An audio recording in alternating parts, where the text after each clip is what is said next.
Hello and welcome to Sleepy Science. Tonight, we are going to explore a quiet and strange question about the mind. Why does your awareness feel smooth and continuous, even though your brain works in separate pieces?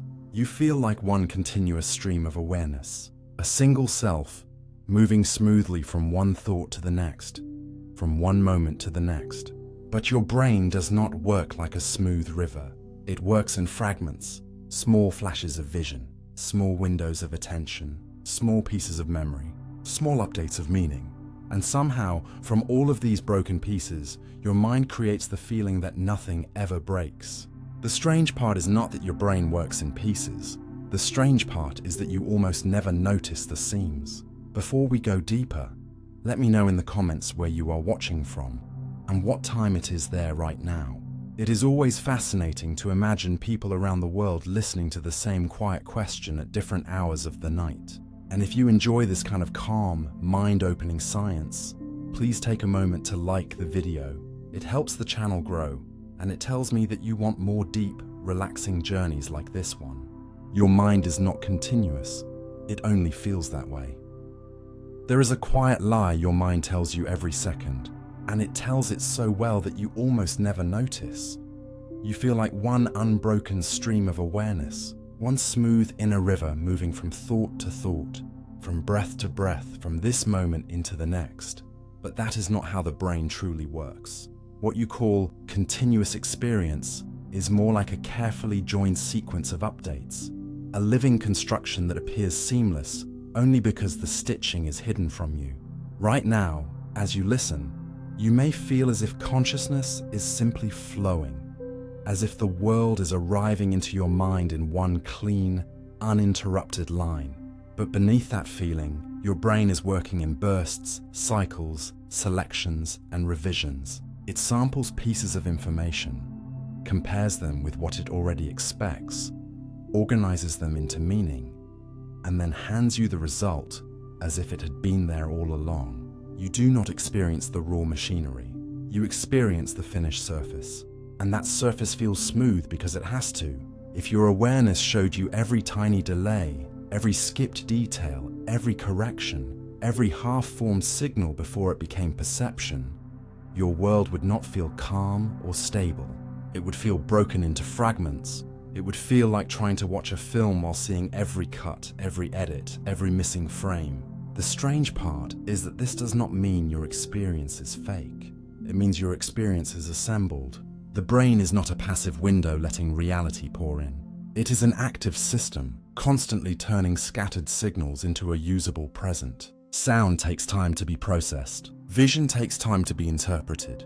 Touch, emotion, body signals, language, memory, and expectation all arrive through different pathways at different speeds, and yet you do not feel like a collection of delays. You feel like one person, here, now, continuous.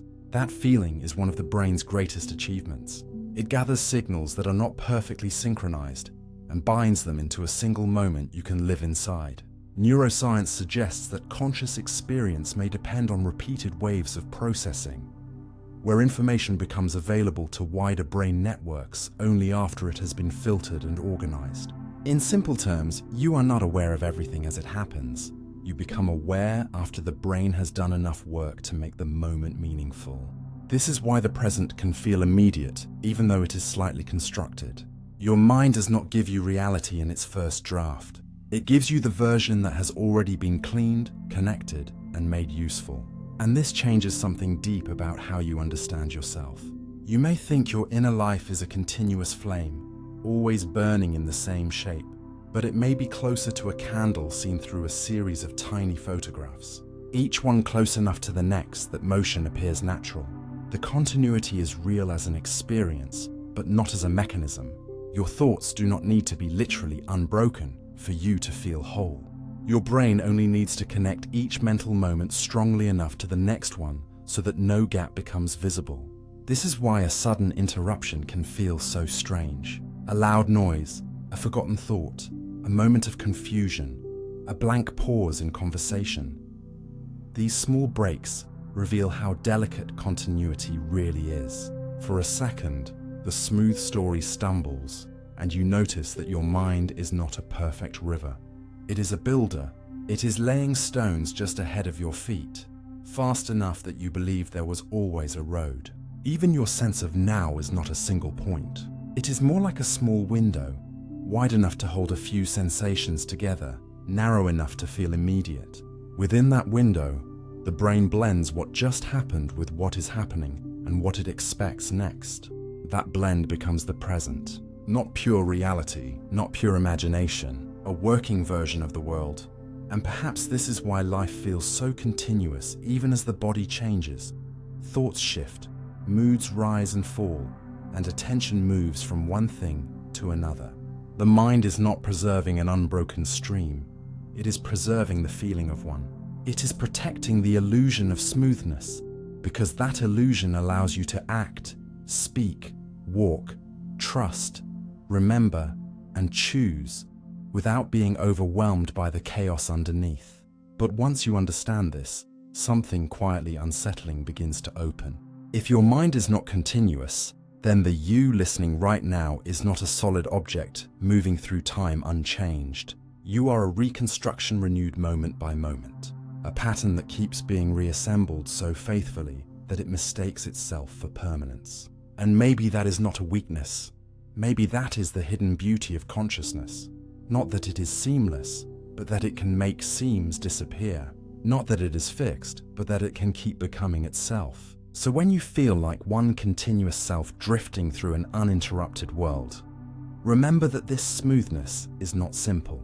It is an act of quiet genius. Your brain is taking broken pieces of time and giving them the shape of a life. It is turning flashes into flow, updates into presence, fragments into you. And somewhere inside that invisible stitching, the strange miracle happens. You do not feel like a process. You feel like a person. Your brain hides the gaps in reality. The most unsettling gaps in your reality are not the ones you notice, but the ones your brain quietly repairs before you ever get the chance to see them. You move through the world feeling surrounded by a complete scene, a full room, a full sky, a full face in front of you, a full life unfolding with no missing pieces. But your senses do not deliver a complete world to your mind. They deliver fragments. Some areas are sharp, some are blurry, some are delayed, some are absent, and some are simply guessed. Yet you do not walk around feeling as if reality has holes in it. You do not see a black patch where your optic nerve leaves the back of your eye, even though each of your eyes has a natural blind spot where there are no light-detecting cells at all. You do not usually notice how much of your peripheral vision lacks fine detail. You do not feel the darkness of every blink as a series of tiny interruptions. Instead, the world appears whole. Your brain covers the missing parts so efficiently that the cover-up becomes invisible. This is not deception in the ordinary sense. It is survival engineering. A brain that constantly showed you every flaw in the incoming signal would slow you down, overwhelm you, and make ordinary life impossible. So it does something stranger and more useful. It fills in what is missing, using surrounding patterns, memory, expectation, and context. If a texture continues on both sides of your blind spot, your brain paints the missing area with the same texture. If part of a familiar object is blocked, your mind often completes its shape automatically. If a sentence is interrupted by noise, your brain can restore the missing sound so convincingly that you may believe you heard it clearly. This is why perception is not like opening a window. It is more like receiving damaged footage and watching an expert editor repair it in real time. The editor does not ask your permission. It does not announce its changes. It simply gives you the version of the world most likely to be useful. And most of the time, that version is good enough. You can cross a street, recognize a friend, read a room, catch a falling cup, and respond to danger because your brain is not waiting for perfect information. It is making the best possible prediction from incomplete data. But this ability has a cost, because once your brain becomes skilled at hiding gaps, you may start mistaking its repairs for reality itself. You may believe you saw more than you actually saw. You may feel certain about details that were never clearly registered. This is one reason change blindness is so powerful. Large changes in a scene can go unnoticed when attention is elsewhere, because the brain does not store every detail like a camera. It stores the meaning, the general layout, the parts that seem important. The rest is often assumed. That is why two people can look at the same situation and later remember different things with total confidence. Their brains did not simply record the event differently, they completed it differently. The hidden gaps were filled with different expectations, fears, priorities, and past experiences. And this should make you pause, because it means certainty is not always proof of accuracy. Sometimes, certainty is only the feeling produced when the brain has successfully patched a missing place. Think of a face in dim light. You may recognize emotion before you can describe the features. Think of reading a word with letters missing, yet understanding it instantly because your brain uses context to finish it. Think of hearing your name in a crowded room. Even when the sound is buried inside noise, your mind is constantly searching for patterns, not because it wants truth in some pure abstract form, but because it wants usefulness. It wants a world you can act inside, a world that feels continuous enough, solid enough, predictable enough for the body to move through it without freezing. In this sense, the brain is not hiding gaps because it is careless. It is hiding them because the raw world is too incomplete, too fast, too crowded, and too noisy to be experienced directly. Perception is a negotiation between what arrives from outside and what the brain already believes is probably there. That negotiation happens so quietly that you call the result seeing, hearing, knowing. But underneath it, reality is being stabilized. Missing edges are being completed, unclear signals are being cleaned, ambiguity is being reduced before it reaches awareness. And maybe the deepest question is not whether your brain hides the gaps, but how much of your life is built on those hidden repairs. How much of what you call obvious was actually inferred? How much of what you call memory was partly completed? How much of what you call reality is the brain saying, "This is probably enough"? This does not mean you should distrust everything. It means you should become more humble before your own perception. The world you experience is not a lie, but it is also not the untouched world. It is the world after your nervous system has made it livable. And that is both eerie and beautiful. Every moment, your brain stands between you and chaos, covering cracks you never knew were there, smoothing broken signals into a place you can inhabit. You are not seeing every gap. You are living inside the repair. And perhaps that is why reality feels so whole. Not because it has no missing pieces, but because your mind is always, silently, completing the picture. Your eyes jump around, but the world looks still. Your eyes are never as calm as the world they show you. Even when you believe you are staring peacefully at a single point, your eyes are making tiny movements. And when you look around a room, they do not glide smoothly like a camera on a rail. They jump. They leap from one point to another in rapid movements called saccades, landing briefly, collecting detail, then jumping again. And yet, you do not experience life as a shaky sequence of visual jolts. The table does not smear across the room. Faces do not tear apart and reassemble. The walls do not lurch sideways every time your gaze moves. Instead, the world feels still, grounded, continuous, as if your vision were a stable window. But behind that stability is one of the brain's most impressive tricks. It must constantly separate movement caused by the world from movement caused by your own eyes. This distinction is not small. If the brain failed at it, every glance would feel like the universe had shifted. Every time you moved your gaze from a cup to a door, the entire room would seem to whip past you. So the brain uses a kind of internal warning signal. Before your eyes move, the motor system sends information about the intended movement to visual areas, almost like telling the brain, the image is about to shift because we are moving the eyes, not because the world is moving. This allows the brain to keep the outside scene feeling stable while your gaze darts through it. You are not seeing the world with still eyes. You are seeing it with a system that knows how to subtract its own motion from experience. Think about how strange this is. If you hold a camera and jerk it from left to right, the footage becomes unstable. But your eyes make these jumps constantly, sometimes several times per second.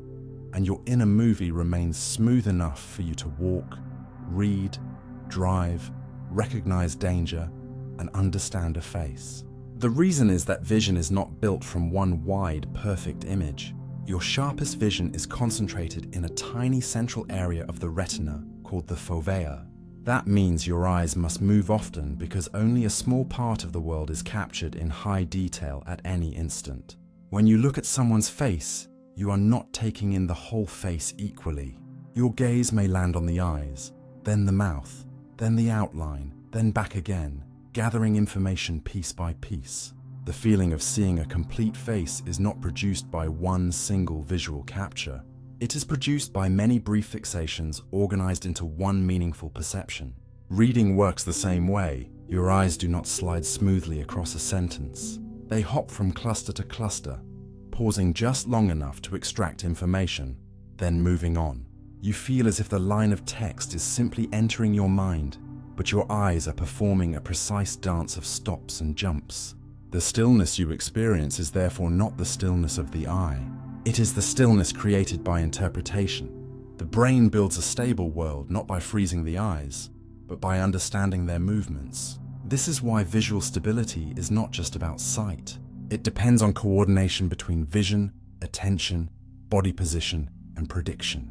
Your brain tracks where your eyes are pointing, where your head is positioned, and what kind of movement you intended to make. It combines these signals so that the world can stay in place even as the sensory image on your retina keeps shifting. You can test the weirdness of this with a simple thought. When you move your eyes across a room, the image on your retina changes dramatically, but the room itself does not seem to move. Yet if someone gently presses on the side of your eyeball, the world may appear to shift because now the eye is moved without the brain's usual internal command. The brain did not fully predict that motion, so the scene can seem to slide. This reveals the hidden rule. Stability is not just received from the world, it is calculated from the relationship between movement and intention. And this is where the ordinary act of looking becomes quietly profound. You are not a spectator with a perfect lens, you are an active search system. Your eyes are questions, jumping from clue to clue. Your brain is the interpreter, deciding what those clues mean and keeping the stage steady while the spotlight moves. The calm world you trust is not calm because your eyes are still. It is calm because your nervous system is constantly working to make movement invisible. Every glance is a negotiation between motion and meaning. Every stable scene is a small victory over chaos. And perhaps that changes the way you think about seeing. You do not absorb reality all at once. You explore it. You touch it with your gaze in quick, delicate points. And then, your brain gives you the feeling of a whole world waiting patiently in front of you. So the next time you look across a room and everything seems perfectly still, remember what is happening beneath that stillness. Your eyes are jumping. Your brain is tracking. Your perception is being steadied in real time. The world feels motionless, not because nothing is moving, but because your mind has learned how to move through motion without letting you feel the shake. And inside that hidden coordination, a restless body creates a peaceful view. You are blind between eye movements. For a few invisible instants every second, your vision is quietly dimmed. And the strange part is not that this happens, but that you never feel it happening. When your eyes leap from one point to another, the image sweeping across your retina would be a blur if your brain treated it like normal vision. A face would streak, a lamp would drag a bright trail across the room, a sentence would smear every time you move from one word to the next. But that is not what you experience. Instead, the world appears clean, still, and readable because during these rapid eye movements, your visual sensitivity is briefly reduced. Scientists call this saccadic suppression. In simple terms, your brain turns down parts of vision while your eyes are in motion, so you are not overwhelmed by the motion blur created by your own gaze. You are not completely blind in the dramatic sense of darkness falling over the world, but for a tiny slice of time, certain visual information is weakened, especially the kind that would reveal the smear of movement. The brain protects the stability of your experience by hiding the messy transition. And this means that your visual life is not one continuous exposure to the world. It contains tiny edits, little silences, brief soft cuts that are removed from awareness before you can notice them. You can sense the mystery in a simple everyday fact. Stand in front of a mirror and move your eyes from one eye to the other. You will never see your own eyes moving. You see them before the jump and after the jump, but not during it. Another person watching you can see your eyes flick across, but you cannot catch yourself in the act. Your brain has erased the movement from your own experience. That erasure is not a mistake, it is a feature. If every eye movement came with a burst of blur, seeing would feel unstable and exhausting. So the mind gives you something more useful than raw honesty. It gives you a clean transition. It lets one view replace another without showing you the messy hallway between them. This is why reading feels smooth even though your eyes are making quick jumps and pauses. It is why scanning a street feels natural, even though your visual system is repeatedly interrupting, suppressing, and updating. Underneath the calm surface of sight, perception is being protected from its own mechanics. The brain is not only asking, what is out there? It is also asking, which parts of this signal should never reach awareness because they would confuse the body? That question matters because vision exists for action. You do not see merely to admire the world. You see to survive inside it. You see to find the edge of a step, the emotion in a face, the movement of a car, the shape of a hand reaching toward you.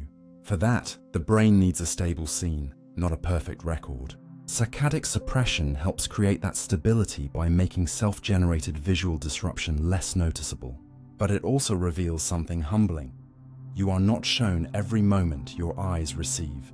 You are shown what the brain decides is useful after it has managed the transition.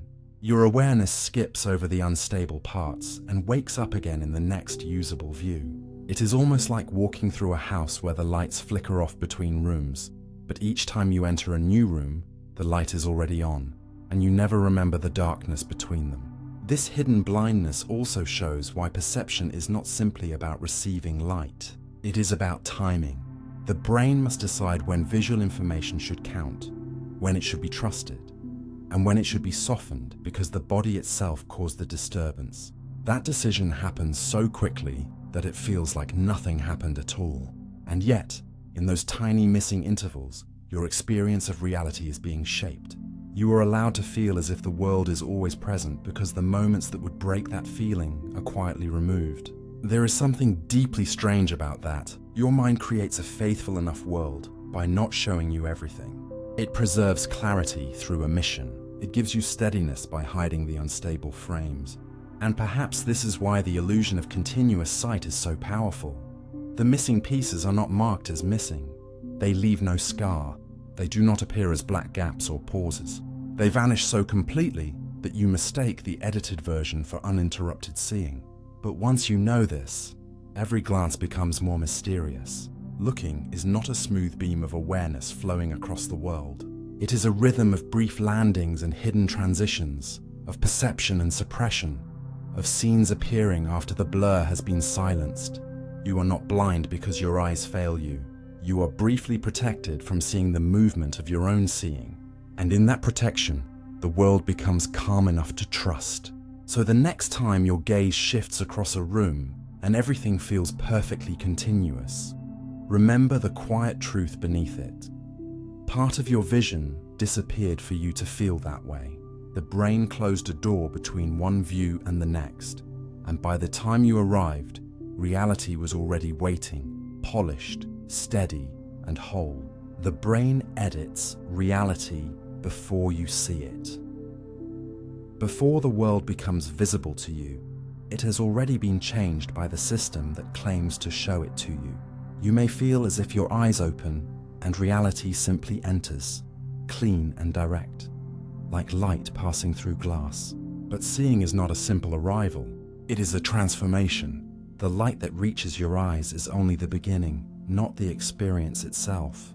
It has to be converted into nerve signals, routed through the brain, compared with memory, shaped by expectation, filtered by importance, and organized into objects, depth, movement, color, and meaning. By the time you consciously see a face, a street, a shadow on the wall, the brain has already made decisions about what matters, what belongs together, what can be ignored, and what the scene probably means. This is the quiet edit that happens before awareness. Not an edit like a lie, but an edit like translation. Reality speaks in raw signals, and the brain turns those signals into a world you can understand. A patch of light becomes a doorway. A curved line becomes a smile. A sudden motion becomes possible danger. A set of colors becomes a familiar room. You do not experience the raw input, because raw input would not be useful by itself. It would be too unstable, too crowded, too meaningless. The brain has to organize it first. And that organization begins before you feel yourself seeing anything. One of the most important lessons from neuroscience is that perception is not built only from the outside in. It is also built from the inside out. Your brain does not wait passively for reality to explain itself. It brings predictions to the scene. It uses what you have learned from years of living in a body, moving through rooms, reading faces, hearing voices, and touching surfaces. When you see a half-hidden chair behind a table, you do not need every edge to be visible. Your brain uses past experience to understand the object as whole. When lighting changes, a white shirt still looks white, even though the actual light reaching your eyes may be very different. Your brain corrects for the lighting because it is trying to identify the object, not just measure the light. This is why vision is intelligent before it is conscious. It is already solving problems in the background. It is asking, what is this likely to be, long before you can put the answer into words. That is also why illusions can be so powerful.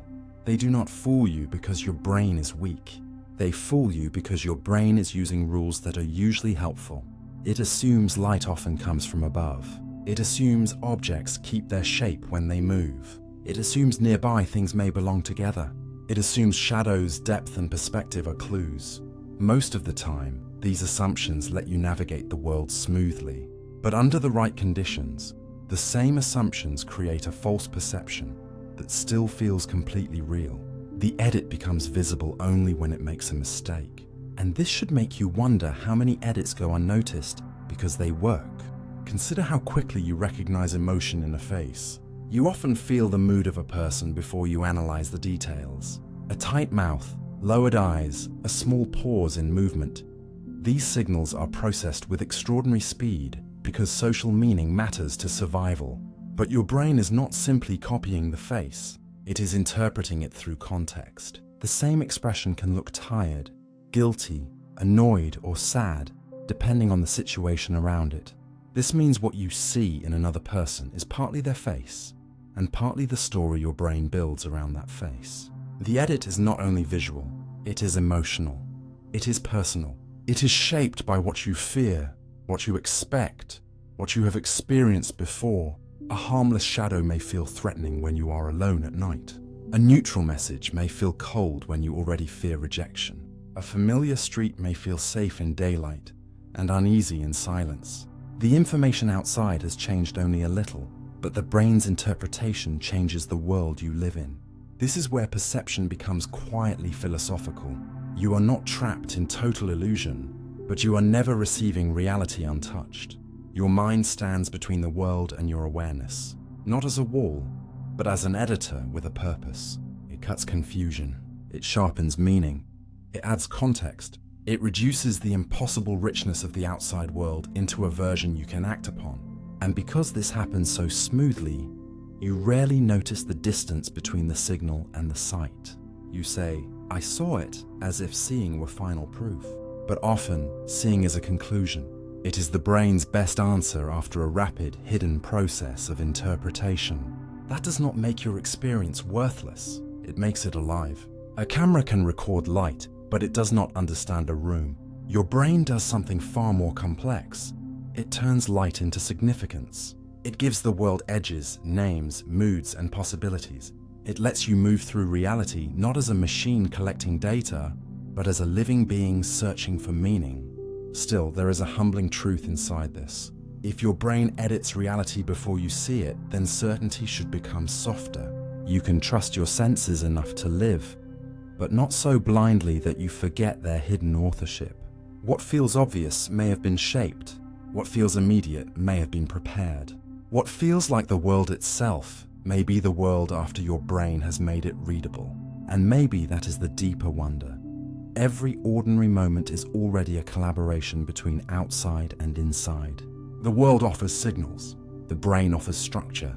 Somewhere between them, vision appears. So when you open your eyes and the room seems simply there, remember that there is not simple. It is the final surface of a silent construction. Before you see reality, your brain has already touched it, translated it, softened it, sharpened it, and handed it to you as if nothing happened. And you live inside that handed world, not because it is perfect, but because it is meaningful enough to become your life. You see less than you think you see. The room in front of you feels rich enough to trust, but most of that richness is not actually being seen in detail. You may feel as if your vision spreads evenly across everything before you, giving you a complete, high-definition picture from edge to edge. The chair, the wall, the corner of the ceiling, the small object on a table, the shape of your own hand resting nearby. It all seems available at once, as if your eyes are quietly holding the entire scene with equal clarity. But this feeling is misleading. Human vision is not a wide screen of perfect detail.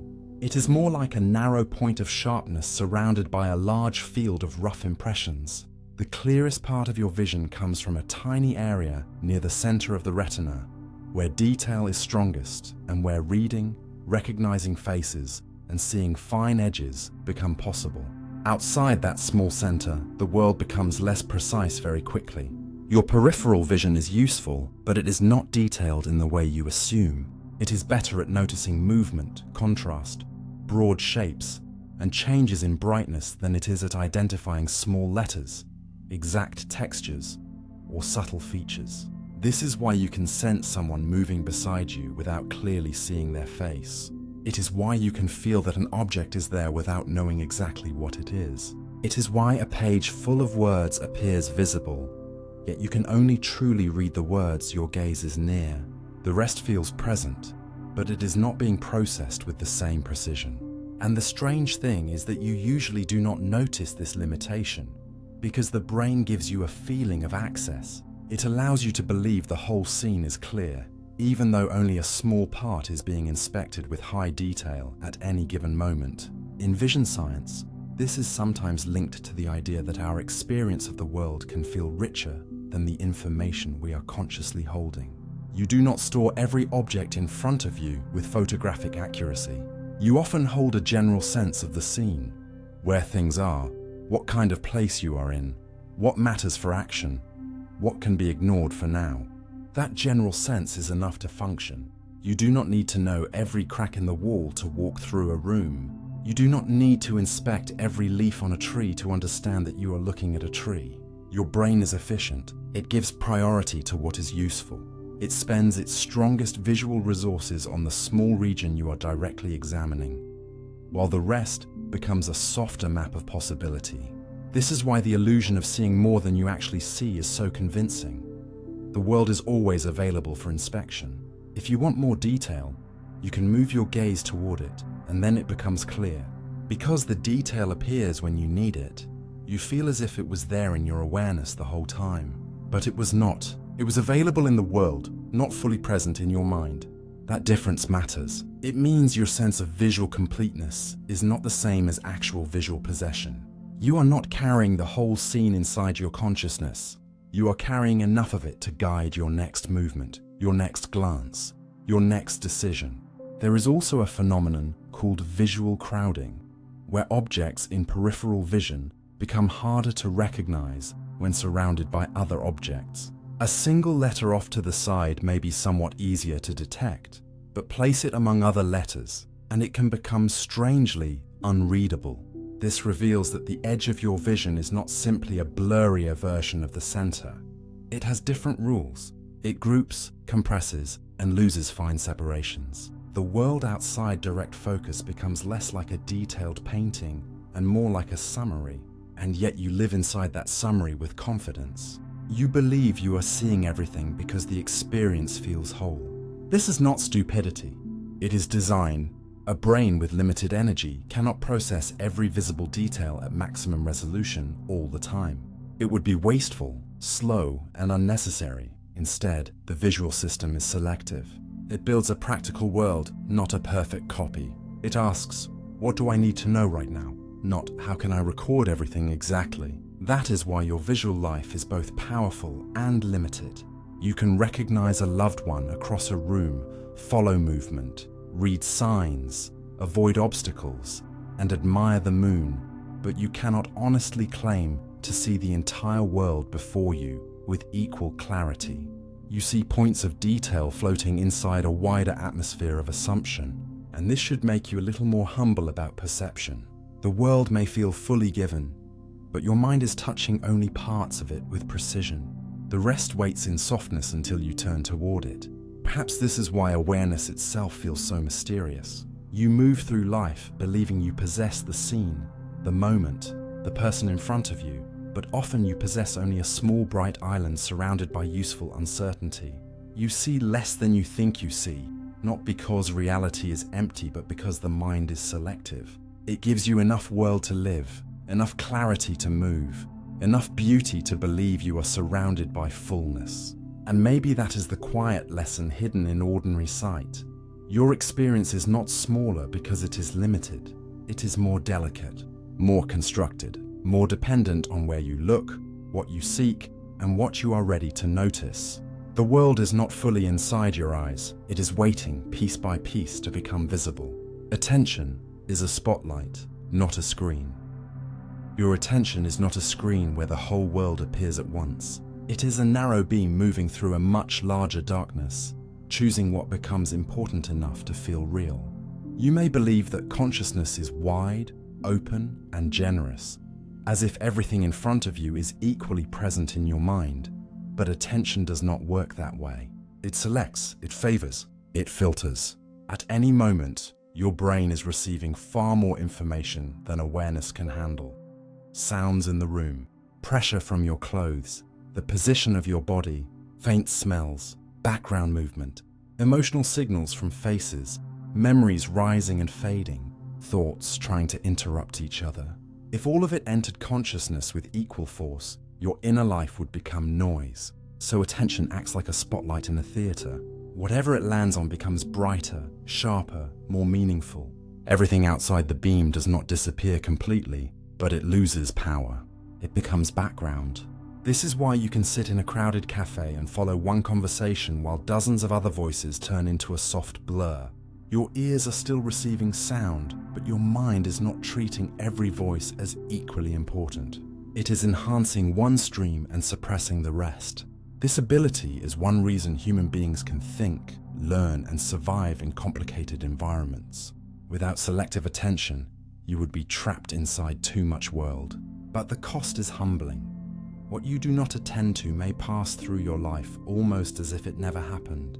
One of the clearest examples is inattentional blindness. When people focus intensely on one task, they can miss something obvious happening right in front of them. Not because their eyes failed, but because attention was occupied.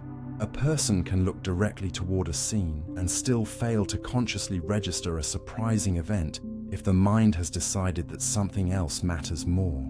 This tells us something unsettling about awareness. Seeing is not enough. Hearing is not enough. Information must win attention before it becomes part of your lived reality. And sometimes, the world loses that competition. Attention also has a rhythm. It is not endlessly available.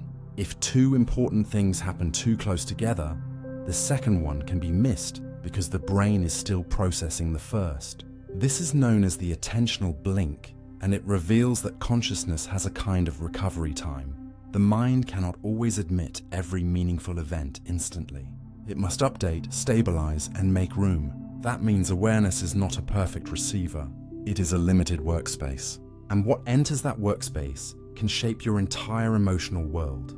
Focus on a threat, and the room becomes dangerous. Focus on a kind face, and the same room softens. Focus on a mistake, and your whole identity may feel smaller. Focus on a possibility, and the future begins to open. Attention does not merely reveal experience. It amplifies experience. It is one of the ways the brain decides what reality will feel like from the inside. This is why worry can become so powerful. A worry is not just a thought.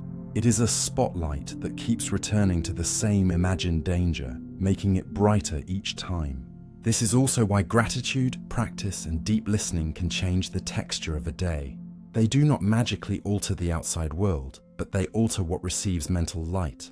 And what receives light becomes part of your story. There is something quietly frightening in this, because it means you can miss your own life while being physically present for it. You can sit with someone you love and barely hear them because your attention is trapped elsewhere. You can walk through a beautiful evening and remember only the problem you carried in your head. You can live surrounded by detail, kindness, opportunity, and mystery, while the spotlight keeps circling the same small fear.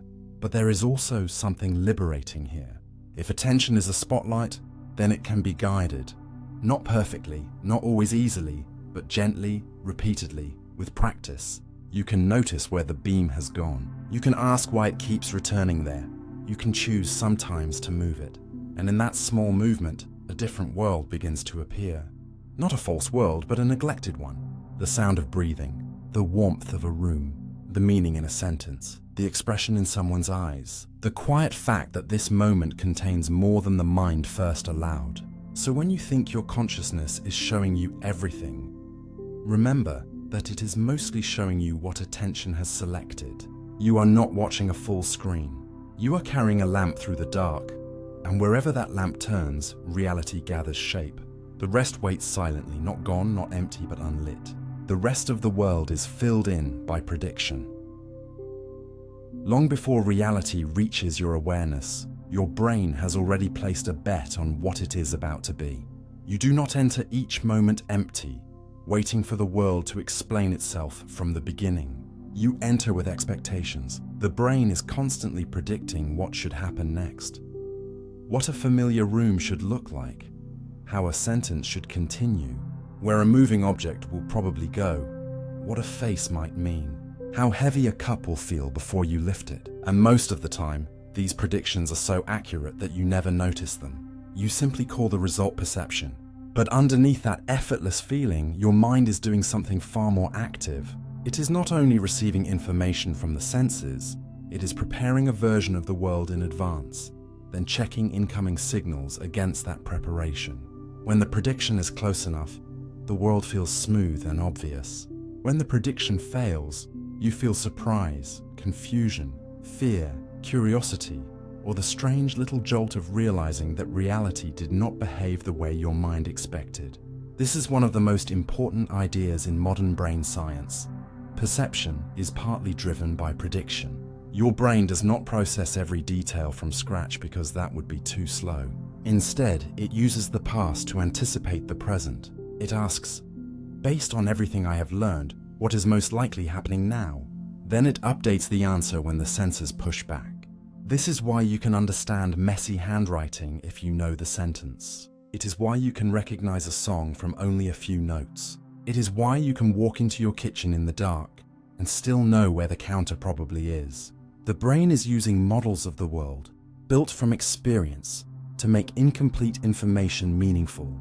And these models do not just help with vision. They shape hearing, touch, taste, emotion, and even social life. When someone begins a sentence with a familiar phrase, your mind may already lean toward the ending before they say it. When you hear speech in a noisy place, your brain uses context to help recover what the ears cannot clearly separate. When you take a sip from a cup expecting coffee and taste orange juice instead, the shock is stronger because your prediction prepared your body for one world, and the senses delivered another. That brief mismatch reveals the hidden machinery. The brain had already started building the experience before the experience arrived.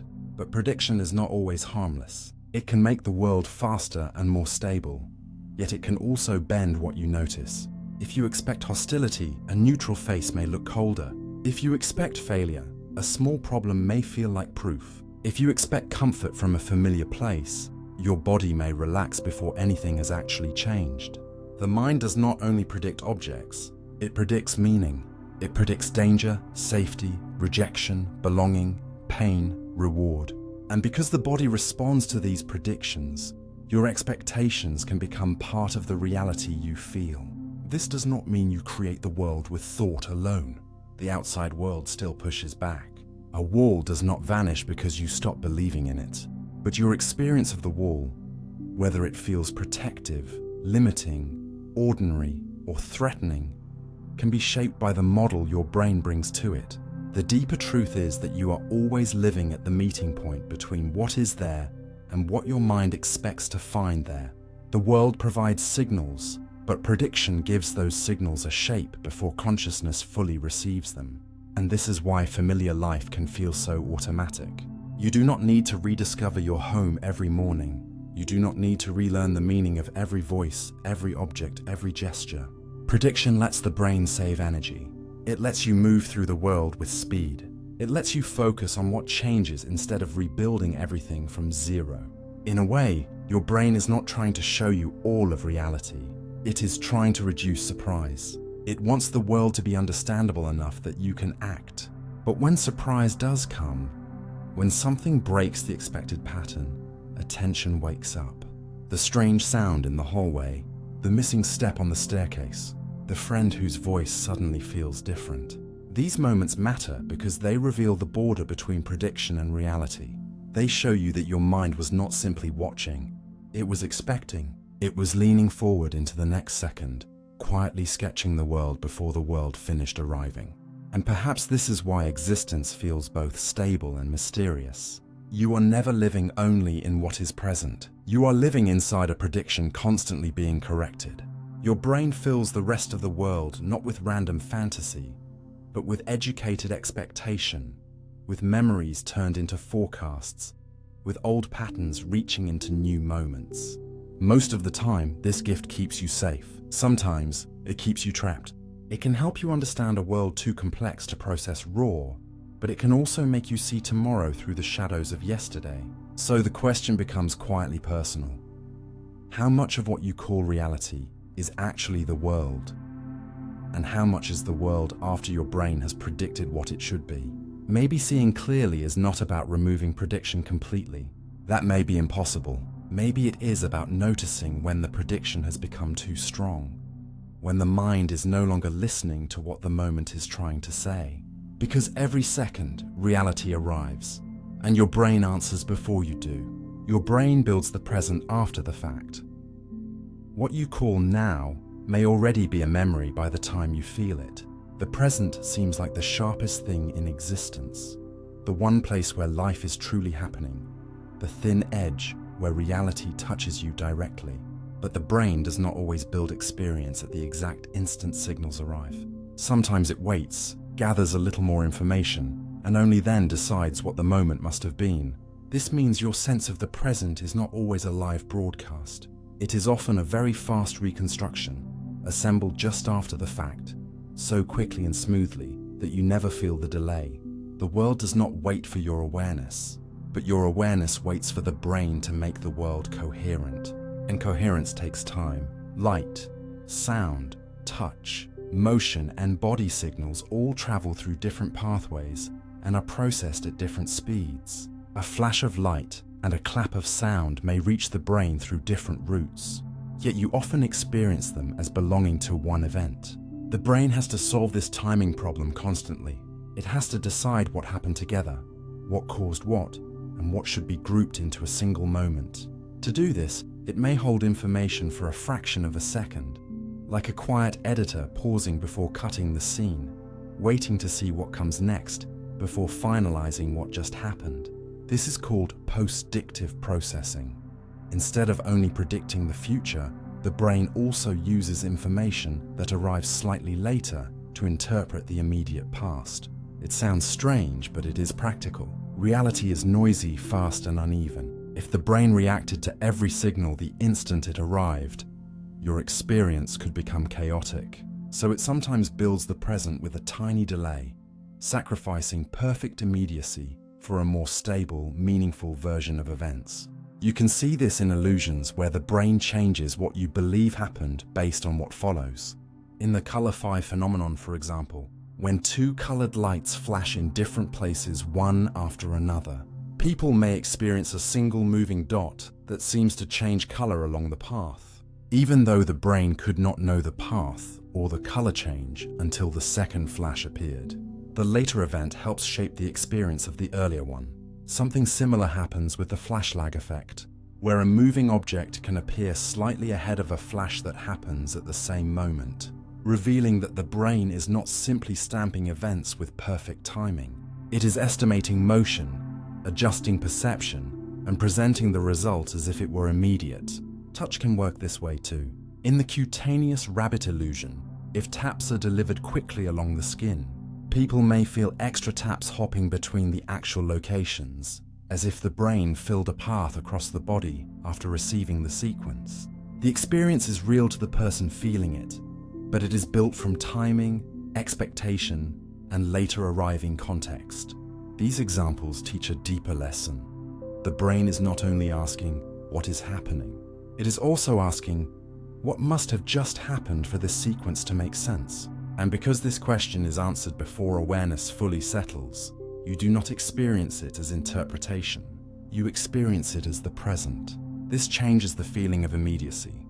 The now you trust is not fake, but it is not untouched.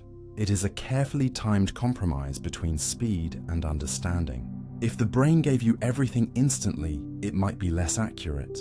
If it waited too long, you could not react. So it lives in the narrow space between urgency and clarity, building a present that is late enough to be organized, but early enough to feel real. In ordinary life, this hidden delay is almost impossible to notice. When someone speaks, you hear words as flowing meaning, not as separate vibrations arriving and being stitched into language. When a ball moves toward you, you respond to its path, not to a frozen series of positions. When someone's expression changes, you feel the emotional shift as one unfolding event, not as disconnected muscle movements.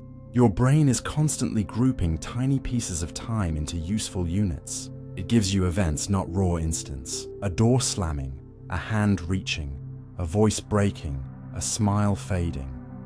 Each of these feels like a single moment, but each is made from small signals arranged into a meaningful order. And that order may be shaped after the first signals have already arrived. There is something quietly unsettling about this, because it means the present is not the pure foundation you thought it was. It is more like the brain's best edited answer to the question of what just occurred. You are always slightly downstream from the world, not far enough to feel absent, but far enough for your nervous system to organize the flood. This may also explain why life can feel so smooth even when the brain is doing so much hidden work. You do not need to consciously arrange timing. You do not need to decide which sound belongs to which sight, which touch belongs to which movement, which expression belongs to which sentence. Your brain does this for you, silently, constantly, mercifully. It builds the stage just after the actors step onto it, then lets you feel as if the stage was already there. But if your present is assembled after the fact, then your confidence in what just happened should become softer, not broken, not paranoid, just softer. Because even the freshest moment has already passed through interpretation. Even the feeling of immediate reality contains a trace of reconstruction. You are not living in a cold delay, separated from the world by distance. You are living inside a biological solution to time itself. The brain takes signals that do not arrive together and gives them the shape of togetherness. It takes a scattered storm of milliseconds and turns it into a moment you can inhabit. And maybe that is the quiet miracle. The present is not given to you whole. It is made for you, just behind the edge of awareness, with enough care that you can call it now. The present moment is a tiny consciousness window. The present is not a razor-thin instant. It is a small room. Your brain keeps open just long enough for life to make sense. You feel as if now is a single point, a perfect edge between what has vanished and what has not yet arrived. But your conscious experience does not seem to work like a mathematical dot. It is more like a brief window, a tiny span of time where the brain holds several pieces of information together and lets them belong to one moment. If the window were too narrow, the world would break into meaningless sparks. One sound, then another, with no rhythm, no sentence, no gesture, no melody. If it were too wide, the present would become heavy and confused, overloaded with too much past still lingering inside it. So your brain gives you something in between. It creates a usable now short enough to feel immediate, but wide enough to contain movement, change, and meaning. This is why you can hear a word instead of separate vibrations. A word takes time to unfold. The beginning arrives before the ending, yet you experience it as one unit of meaning. The same is true of music. A note alone is sound, but a few notes held together inside awareness can become a melody. Your mind must keep the previous note alive for a moment while the next one arrives. Otherwise, music would not flow. It would collapse into isolated noises. Even a simple action, like watching someone raise a hand, depends on this window. You do not perceive every position of the hand as a separate event. You perceive a gesture, and a gesture needs time to be gathered into one shape. Consciousness, then, is not just about what is happening at this exact instant. It is about what the brain can hold together long enough to call one experience. This tiny window is sometimes called the specious present, the felt present, because it is not an objective slice of the universe, but the span of time that feels present to the mind. And it quietly shapes everything. When someone speaks with emotion, you do not understand their meaning from a single sound. You hear tone, pause, rhythm, and emphasis unfolding across a small duration. A sentence becomes human because your mind holds its parts together. A facial expression becomes sadness or joy because the brain reads subtle changes over time. A moment becomes meaningful because it contains a little before and a little after, bound into one living impression. This is also why timing matters so much in perception. If two events happen very close together, your brain may treat them as part of the same moment. If they are separated too much, they become two distinct events. The boundary is not always obvious. It depends on the sense involved, the situation, your attention, and what the brain expects. A sound and a movement can feel synchronized even if they are not perfectly aligned, because the brain allows a small tolerance. It is trying to build a coherent world, not measure time with mechanical purity. In daily life, this is a gift. It lets you watch a film, understand speech, dance to rhythm, catch emotional timing in conversation, and feel movement as smooth rather than broken. But it also reveals that your experience of now is constructed around limits. You are not conscious of the entire flow of time. You are conscious inside a small temporal container. Everything outside it becomes memory, anticipation, or background. And perhaps this is why life feels so intimate. You never hold a whole day in awareness. You never hold a whole year. You hold only this small illuminated span, this little window where sensation, thought, and feeling briefly meet. The rest of your life is carried as traces, stories, expectations, and emotional echoes. You live through time by receiving it in tiny portions. The brain does not hand you existence all at once. It gives you enough to understand the next breath, the next word, the next movement of light across a wall. There is something humbling in that. The present, the place you trust most, is not infinite. It is a narrow opening, yet within that opening, everything you call life appears. Love is felt there, fear rises there, music becomes beautiful there, meaning is recognized there. You may dream of holding more, of seeing the full pattern of your life from above, but consciousness is smaller and more delicate than that.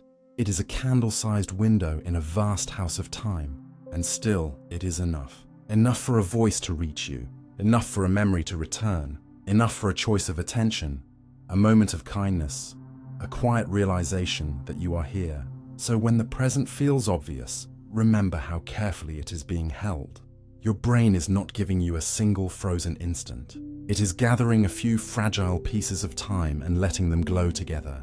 And inside that brief glow, the world becomes livable, the self becomes present, and time for a moment feels like home. You live slightly behind the real world. By the time you feel the world happening, the world has already moved on. Not by years, not by seconds in any dramatic cinematic way, but by a tiny delay hidden inside the biology of being alive.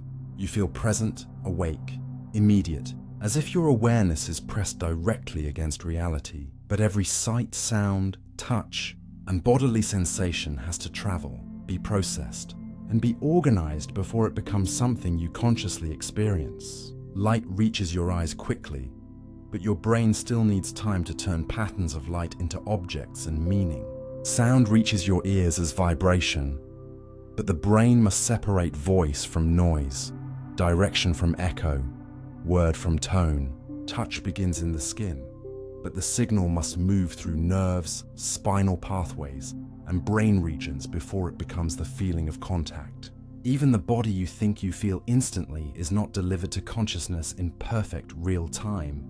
Your toe is farther from your brain than your nose, yet when both are touched at the same moment, you usually experience them as happening together because the nervous system adjusts timing behind the scenes. It does not simply report signals as they arrive, it coordinates them into a livable experience. This is why you can feel synchronized with the world, even though the physical messages that create awareness are not all arriving at the same speed. The delay is small enough to hide, but important enough to shape everything. In ordinary life, this hidden lag is not a failure. It is part of how the brain keeps you functional. If consciousness waited for perfect information, you would be too slow. If it accepted every signal the instant it appeared, experience would become disorderly. So the brain often allows faster systems to act before full awareness arrives. Your hand can pull away from heat before you have fully formed the thought that hurts. Your body can flinch at a sudden sound before you understand what made it. Your posture can shift to keep balance before you consciously notice the correction. These are not mystical reactions. They are signs that the body is not waiting for the slow ceremony of conscious recognition. Much of survival happens in the margins, in fast loops below awareness, while the conscious mind receives the event slightly later and often feels as if it was there from the beginning. This should make you wonder how much of your life is guided by processes that arrive before the story of "I noticed" or "I reacted." You are not absent from your body, but you are not the first system to know everything either. Awareness is often the report, not the first responder. And still, because the report is so smooth, you feel like you are living exactly at the front edge of time. Consider a tennis player returning a serve, a driver braking before a full thought forms, or someone catching a falling glass almost before they can explain what happened. The conscious mind may feel involved, and sometimes it is. But the speed of skilled action depends heavily on trained perception, prediction, motor preparation, and automatic correction. The body learns the world faster than language can describe it. It builds shortcuts through repetition, so that action can unfold while awareness is still catching up. This is why expertise can feel almost magical from the outside. A musician does not consciously calculate every finger movement. A dancer does not verbally command every muscle. A goalkeeper does not wait to think through every angle in detail. Their nervous systems have learned to live slightly ahead of conscious explanation, while consciousness remains slightly behind the physical event. And here lies the paradox. You live behind the real world, but you survive by acting as if you are caught up. Your brain narrows the delay, masks it, compensates for it, and hands you a world that feels immediate enough to trust. But the truth is softer and stranger. The real world outside you is always a little ahead of the world inside you. A bird has already shifted in the air before you fully see its motion. A word has already been spoken before you fully understand its meaning. A touch has already occurred before it becomes your feeling. You are not touching reality at its first instant. You are meeting its processed echo. This does not make life less real. It makes life biological.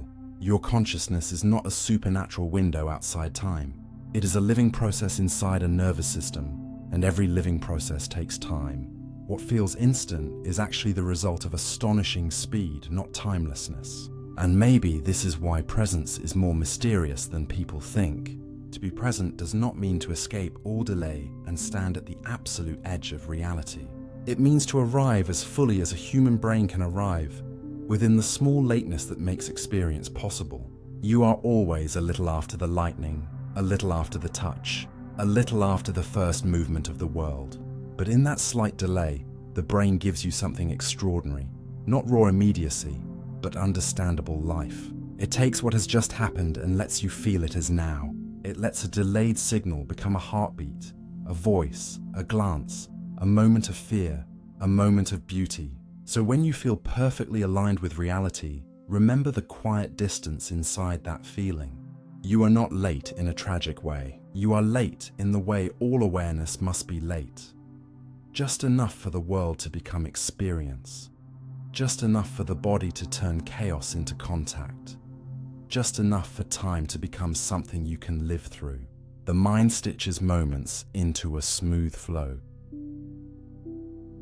The smoothness of your life is not found in the moments themselves, but in the way your mind joins them before you notice the seams. You do not experience existence as a pile of disconnected instants, even though the brain is constantly receiving changing signals, shifting body states, moving thoughts, emotional tones, and fragments of sensation that never arrive as one perfect stream. Instead, you feel a flow.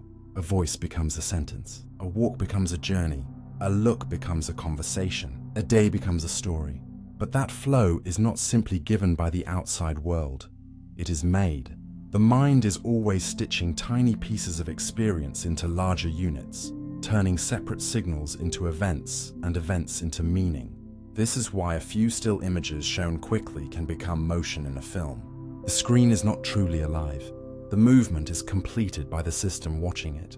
Your brain is built to connect what changes from one moment to the next, to infer continuity, to carry the shape of one instant into the next one, long enough for life to feel like it is moving instead of flickering. And this does not happen only in movies. It happens every time you hear footsteps and understand that one person is approaching, not that the universe is producing unrelated sounds. It happens when someone begins to smile and you feel the smile forming before it is finished. It happens when you pour water into a glass and experience one smooth action, even though the sound, the sight, the hand movement, the weight change, and the expectation of fullness are all different processes being coordinated at once. The brain does not merely collect these pieces. It binds them into a scene with direction. It creates a sense that one thing leads into another. Scientists often talk about how the brain organizes experience into events. And this matters because you do not live life as raw time. You live it as meaningful chunks. Entering a room, answering a message, hearing bad news, waiting for someone, finishing a task. Each event has a beginning, a middle, and an end, even when the physical world does not mark those borders clearly. The mind places borders where something important changes. A goal shifts, a location changes, a new person enters, a sound interrupts, a plan breaks, a feeling rises. These event boundaries help you understand what is happening without drowning in detail. If everything were equally continuous, nothing would stand out. If everything were equally separate, nothing would make sense. So the brain performs a delicate balance. It smooths experience enough for life to feel coherent, but it also cuts experience into pieces when the meaning changes. That is why walking through a doorway can sometimes make you forget what you were about to do. It is not because the doorway has magic inside it. It is because the brain may treat the new room as a new context, a new event, and the old intention can lose strength as the mind updates the scene. The stitch has shifted. The thread that connected the previous moment to the next one became weaker. This reveals something important. Continuity is not one simple line. It is an active relationship between body, place, purpose, and attention. When those things stay stable, experience flows. When they change sharply, the mind may mark a break. You feel this in conversation. A discussion can move naturally from one idea to another, and you do not notice each transition. But if someone suddenly says something shocking, the flow stops. The mind creates a boundary. A new emotional event begins. You may even remember that moment more strongly because the stitch tightened around it. In ordinary life, though, most stitching is quiet. You reach for a cup, lift it, drink, set it down, and your consciousness gives you one action, not dozens of separate muscle commands. You listen to rain and hear a continuous atmosphere, not thousands of individual drops. You lie in bed and feel yourself drifting through thought after thought. even though each thought may begin from a different association. The mind is not just moving through time, it is giving time a shape you can inhabit. And perhaps the most beautiful part is that this stitching is not perfect mechanical recording. It is interpretive. The brain connects moments based on what they mean to you. A long, empty wait can feel slow because little changes inside the event. A deep conversation can feel like it vanished in minutes because the flow held you so completely. A fearful second can stretch because the brain fills it with urgency, detail, and bodily alarm. Time in experience is not only clock time, it is stitched by significance. What matters expands. What repeats compresses. What surprises cuts a line through the flow. What feels safe can soften into continuity. This is why your life does not feel like a neutral timeline. It feels textured. Some moments blur together. Others remain sharp. Some days vanish because the stitches were too similar. Some moments remain like knots in the fabric because the mind could not pass through them smoothly. And here, the topic becomes more than neuroscience. It becomes a question about the self.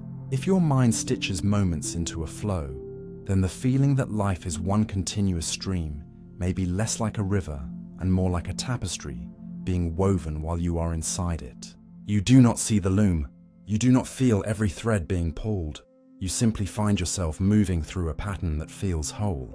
But the wholeness is created moment by moment through linking, grouping, smoothing, and separating. You are not merely watching time pass. Your brain is composing time into experience. It is deciding what belongs together, what has ended, what has begun, and what should carry forward. This does not make your life artificial. It makes it astonishingly alive.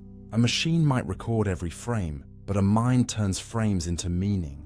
It gives motion to stillness, shape to change, and direction to the invisible passage between one breath and the next.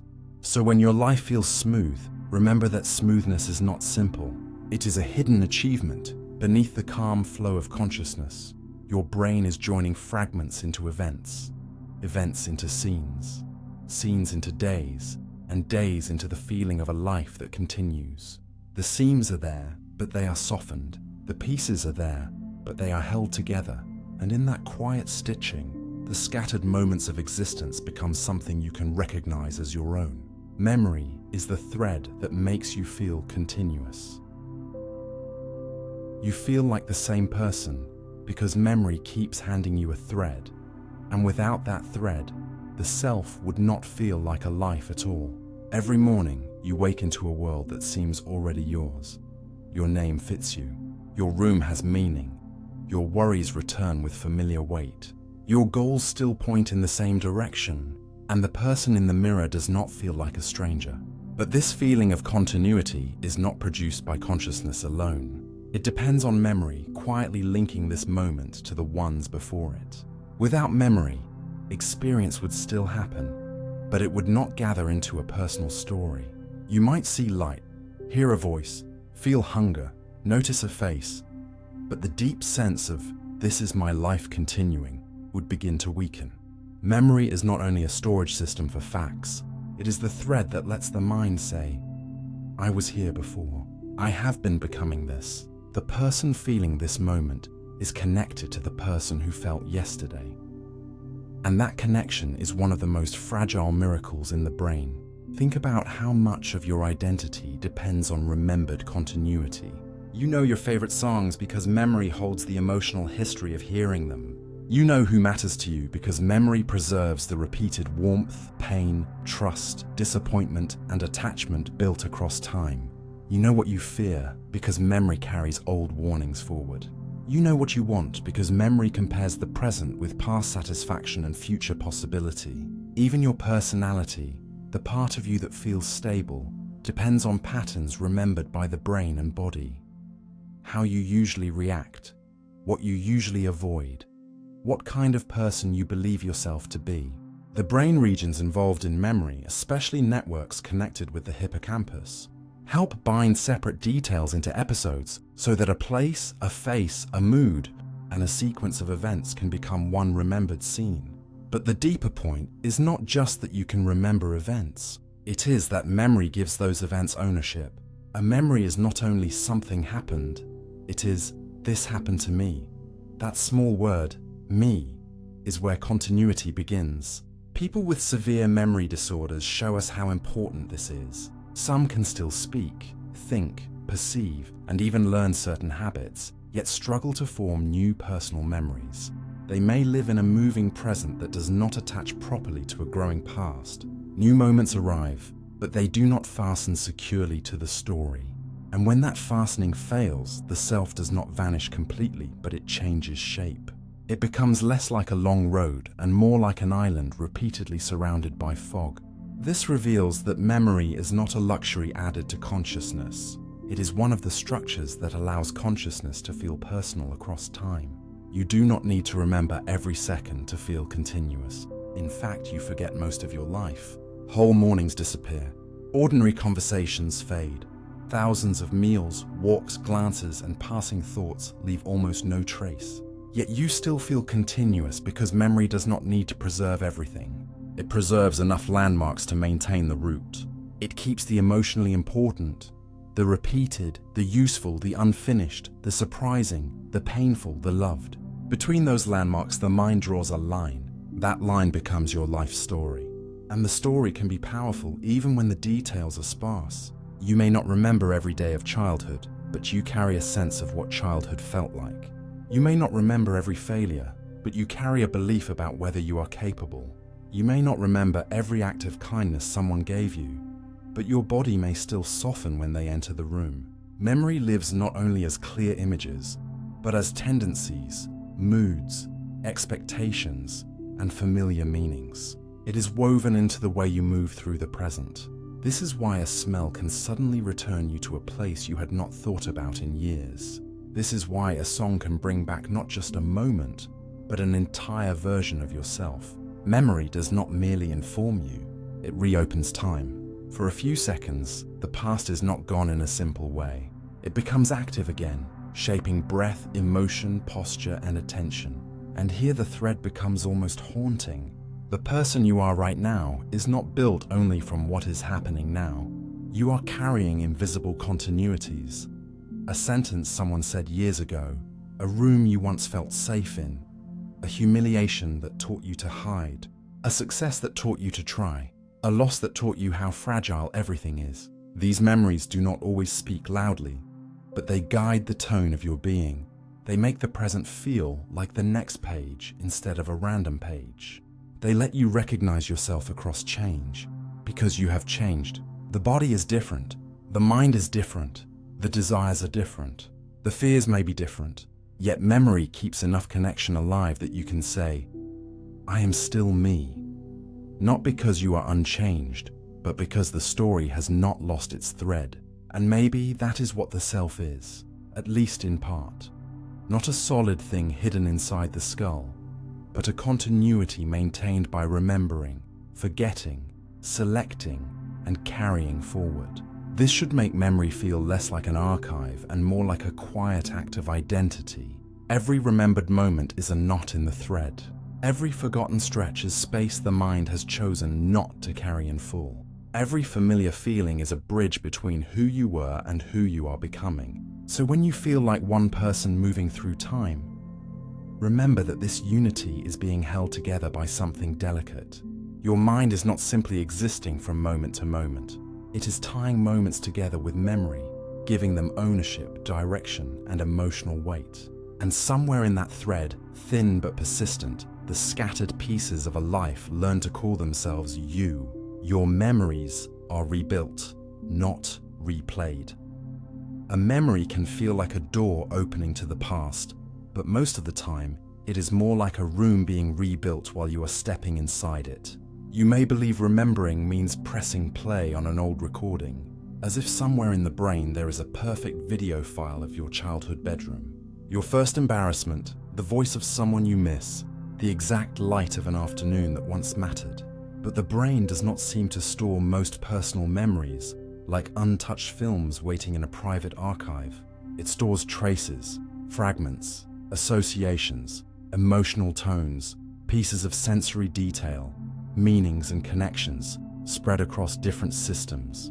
When you remember, the mind does not simply retrieve a complete scene. it reconstructs one. It gathers pieces from different places and rebuilds the event into a present experience that feels like the past returning. That feeling can be powerful enough to bring warmth to your chest or tension to your throat, but the vividness is not proof that the memory is a perfect copy. Vividness is the brain's way of giving the reconstruction life. And this is where memory becomes both useful and unsettling. Your past is not gone, but it is not preserved like stone either.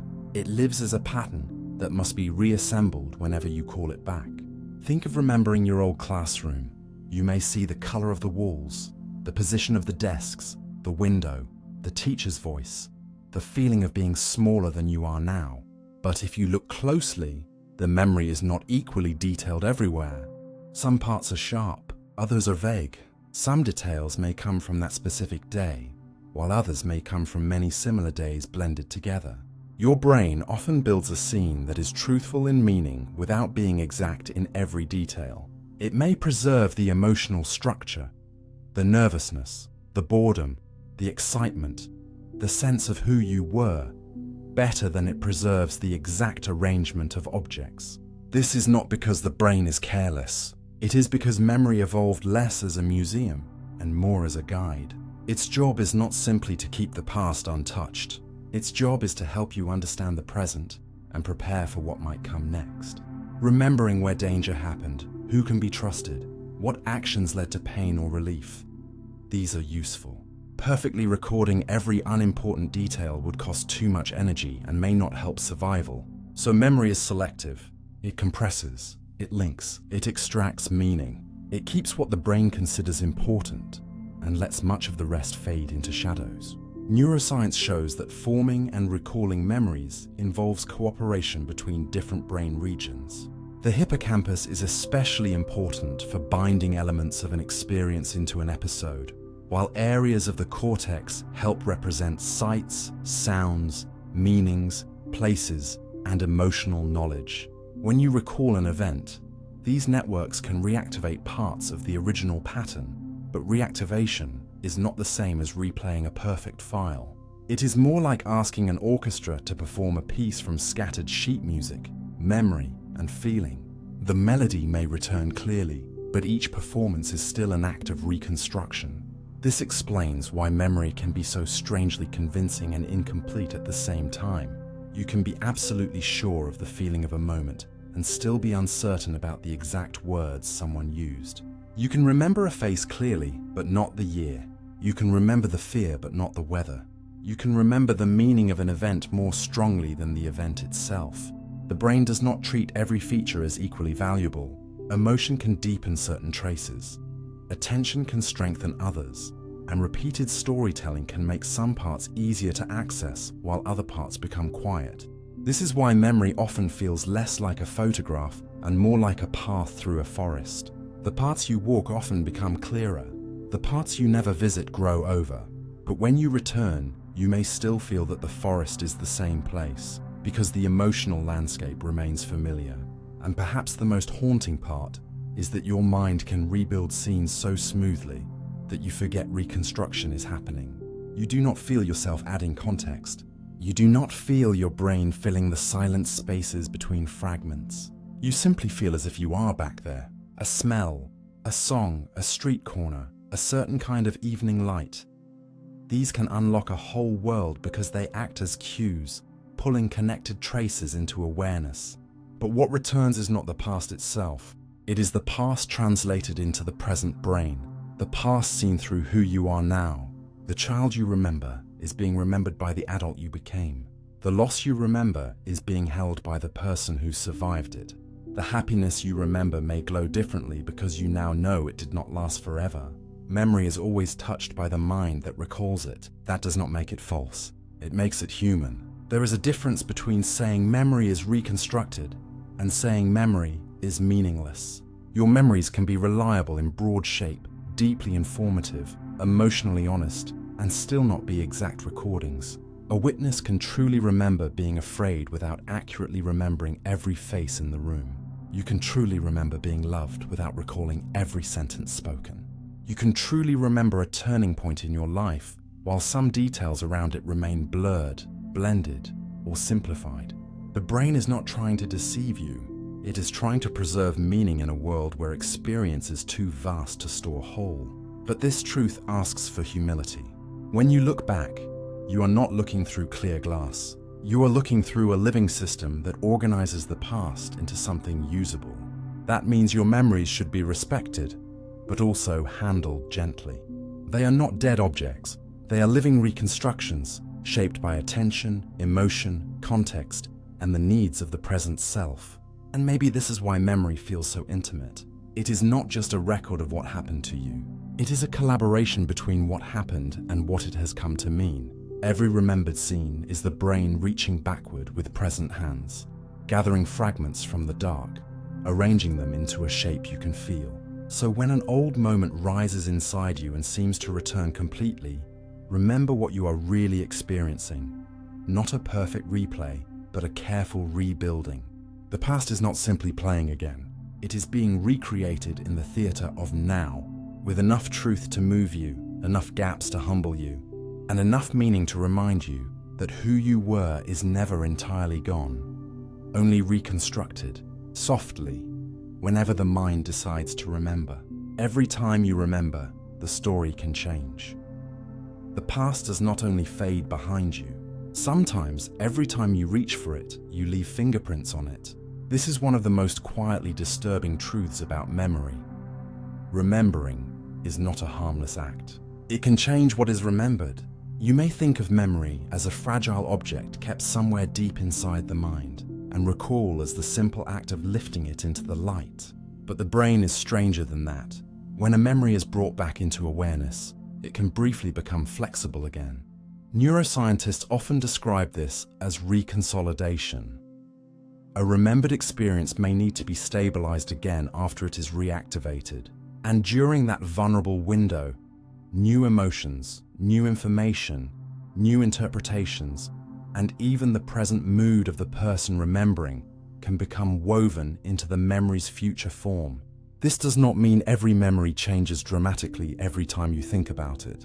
It does not mean the past is pure fiction, but it does mean that memory is not sealed away from the present. It is touched by the present. It breathes with it. A childhood moment recalled during grief may feel different from the same moment recalled during peace. A conversation remembered after an apology may soften. A mistake remembered after years of growth may lose some of its shame. A betrayal remembered after new evidence may become sharper or perhaps more complicated. The event itself does not travel back in time and physically change, but the story your mind carries about the event can shift. And because you live through stories as much as facts, that shift matters. It can change what the past means, and meaning is often what the nervous system holds most tightly. This is why two people can share the same event and slowly carry different versions of it across the years. At first, their memories may overlap. They remember the place, the voices, the basic sequence, but then one tells the story often, emphasizing the humiliation. The other rarely speaks of it and remembers the confusion more than the pain. One later hears someone else's version and absorbs a detail that was never originally noticed. The other looks at an old photo and begins to remember something suggested by the image. Over time, the memory becomes less like a fixed object and more like a trail shaped by each step taken over it. The more often a story is told, the smoother some parts become, and the more other parts disappear into the grass. This is not because people are always lying. Often, they are being sincere. That is what makes memory so powerful and dangerous. A changed memory can feel just as honest as an accurate one. Confidence and accuracy are not the same thing. A person can speak with total certainty and still carry details that were added later, softened later, exaggerated later, or rearranged by the mind's need to make sense of what happened.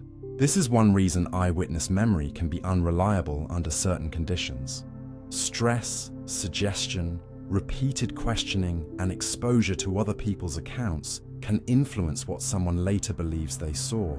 A leading question can plant a direction. A repeated rumor can become familiar enough to feel true. A detail heard after the event can slide into the remembered scene so quietly that the person no longer knows it came from outside. The brain does not always label the source of a remembered detail clearly. Did you see it yourself? Did someone tell you? Did you infer it? Did you dream it? Did you imagine it so vividly that it began to feel attached to the event? These source errors are not rare failures of a broken mind. They are normal risks of a memory system built to combine information, not preserve every boundary perfectly. And in daily life, this ability to update memory can be useful. If memory could never change, you might be trapped with old meanings forever. A childhood fear of dogs, after years of safe encounters, can be softened because the brain updates the old warning with new evidence. A painful failure can become less paralyzing because later successes revise the meaning of that failure. A loss can remain sad, but the story around it can gradually make room for gratitude, understanding, and survival. In therapy, reconsolidation is part of why revisiting painful memories in a safe context can sometimes change their emotional force. The goal is not to pretend the event did not happen. The goal is to let the brain learn something new while the old memory is active. That the danger is over, that the shame was not the whole truth, that the person remembering is no longer helpless in the same way. This is the healing side of memory's instability. The same openness that makes memory vulnerable to distortion also makes it capable of transformation.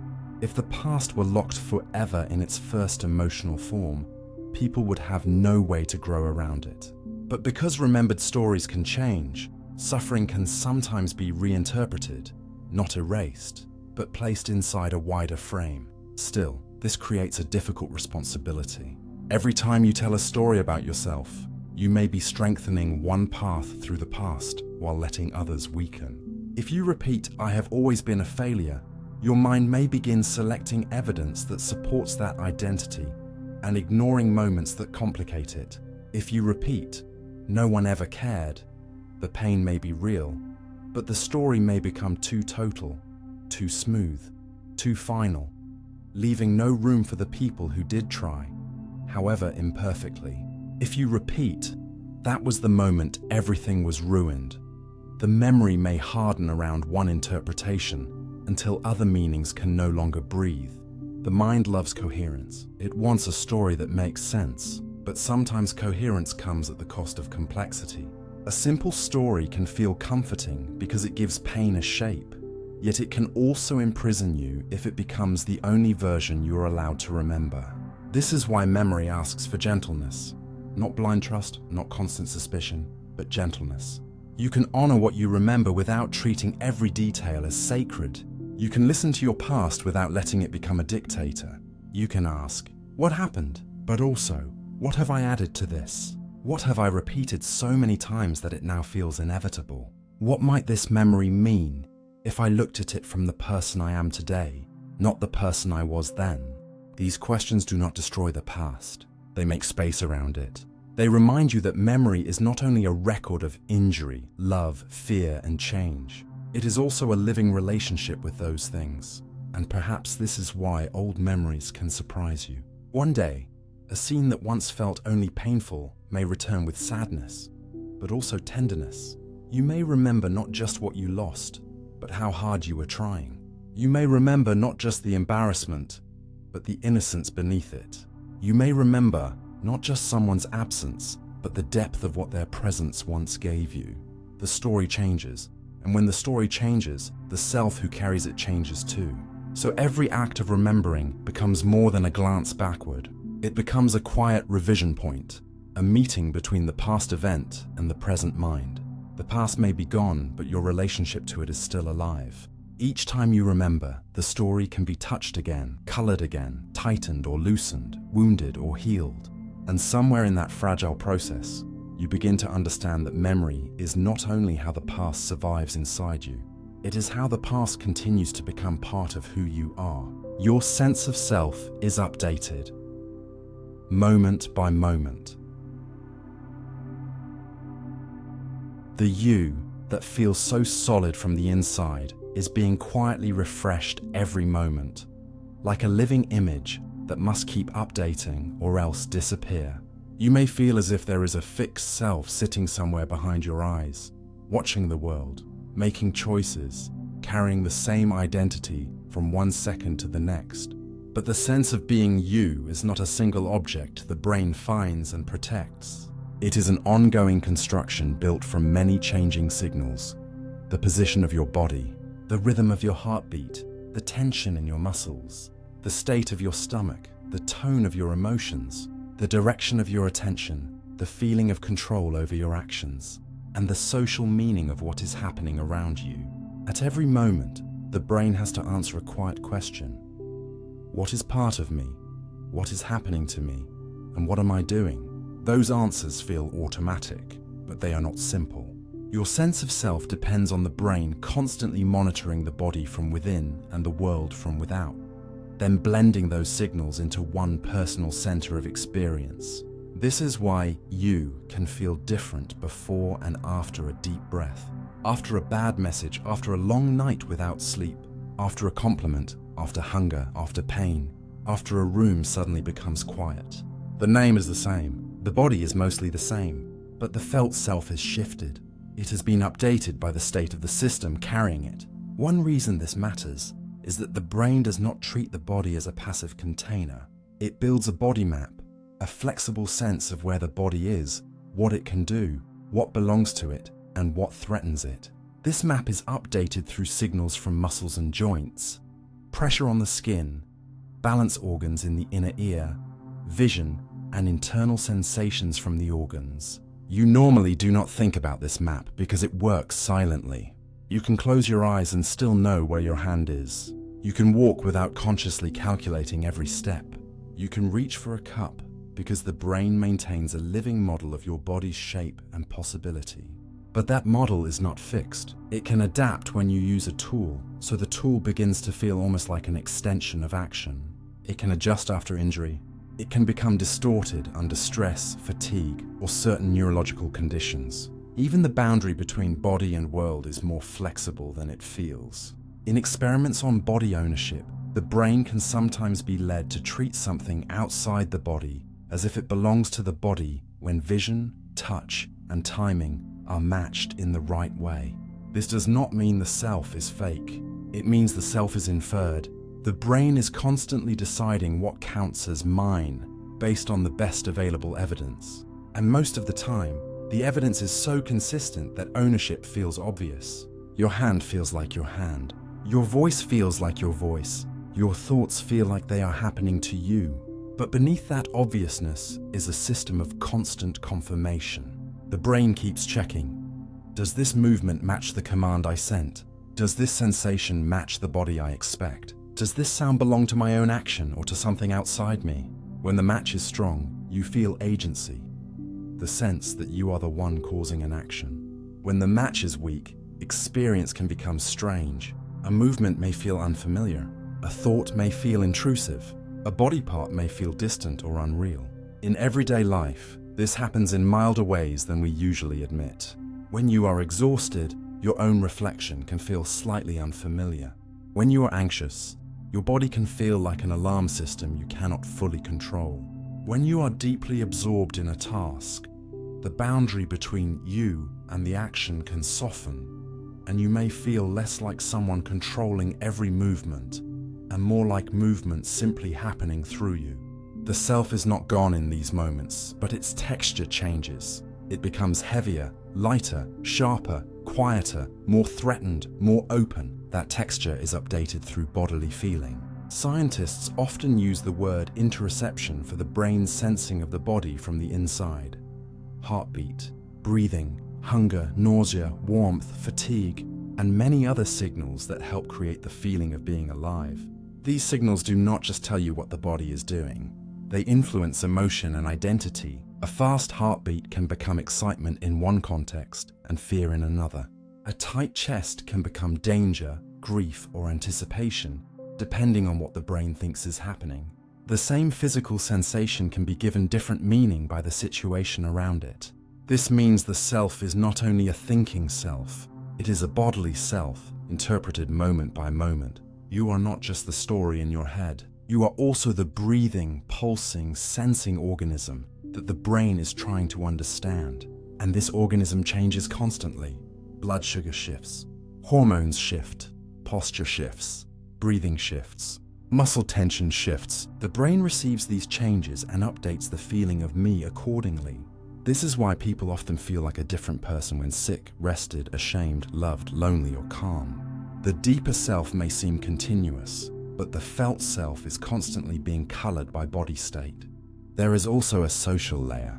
Your sense of self changes when you are alone, when someone watches you, when you are praised, when you are ignored, when you are judged, when you are trusted. The brain is deeply social, and part of the self is built through how you expect others to see you. A person can feel confident in one room and small in another, not because their core identity has vanished, but because the self-model has updated to the social environment. The nervous system asks, am I safe here?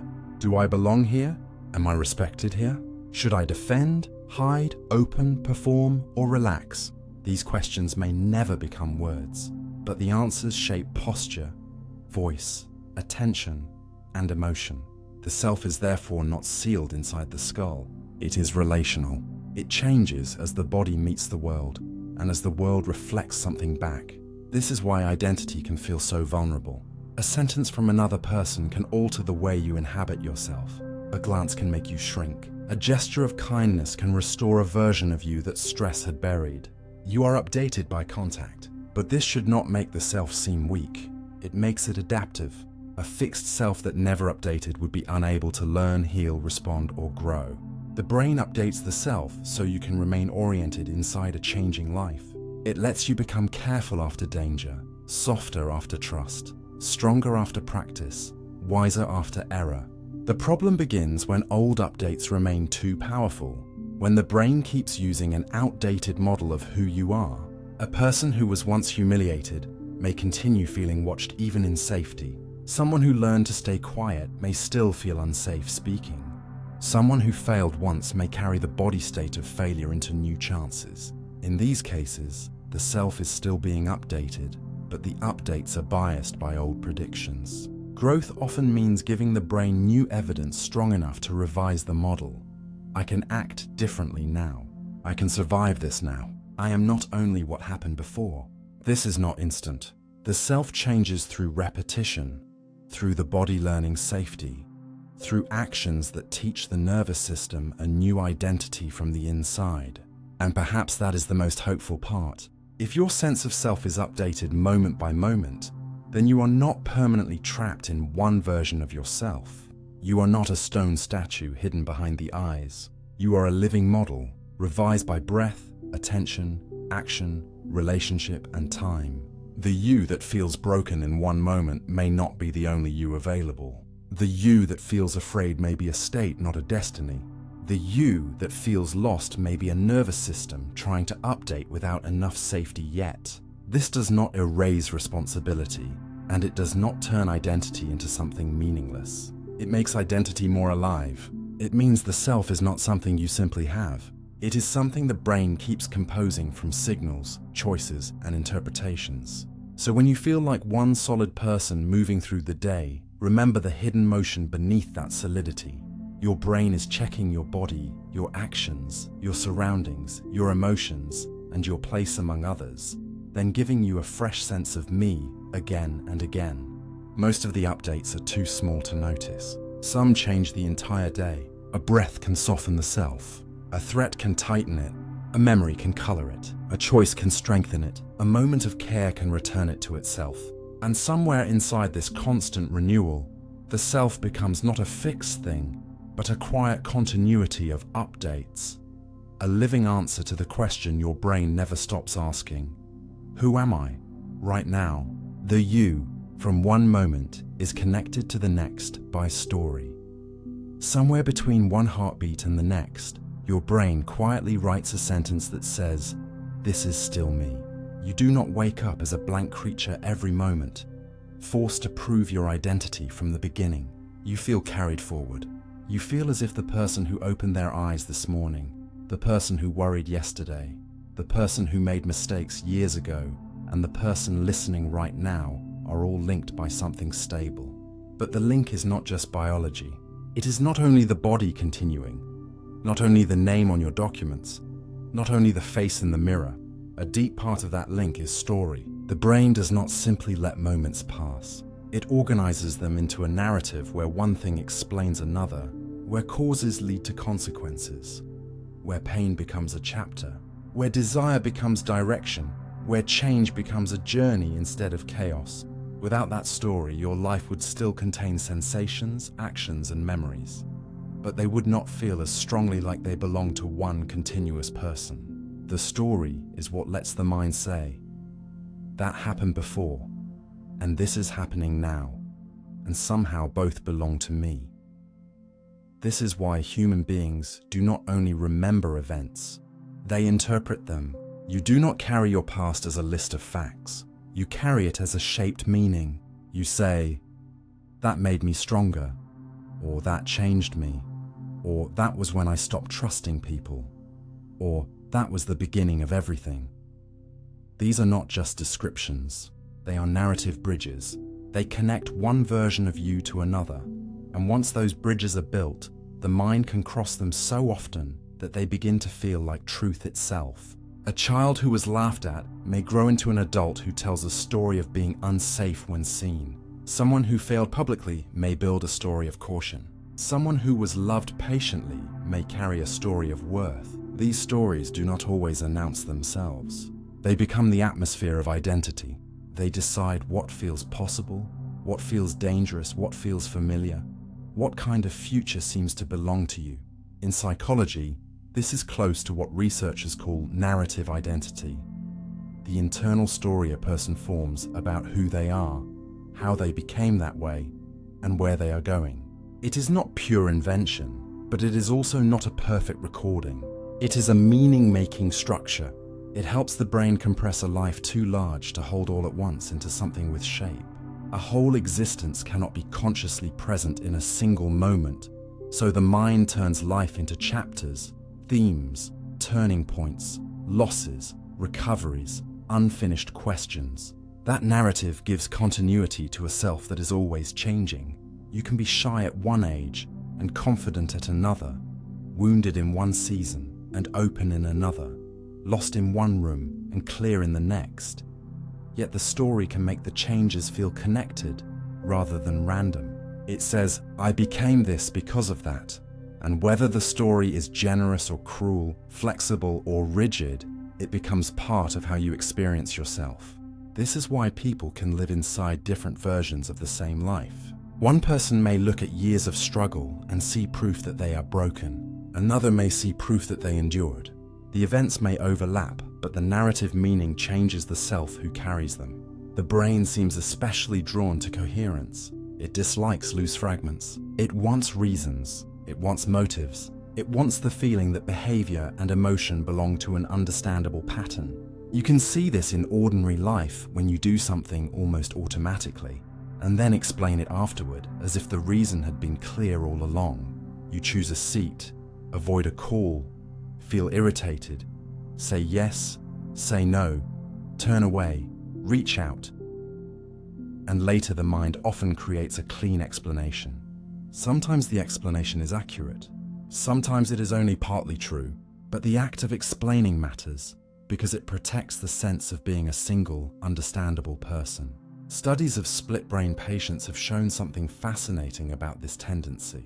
When information is presented to one side of the brain in ways the speaking side cannot directly access, a person may still create an explanation for an action, even when that explanation was not the true cause. This has led some scientists to describe the left hemisphere, in certain contexts, as an interpreter, a system that tries to make sense of behavior by weaving it into a coherent account. The deeper lesson is not that the self is fake, but that the self is deeply narrative. The mind would rather have a story than a gap. It would rather say, "I did this because," than sit quietly, with something in me moved before I understood it.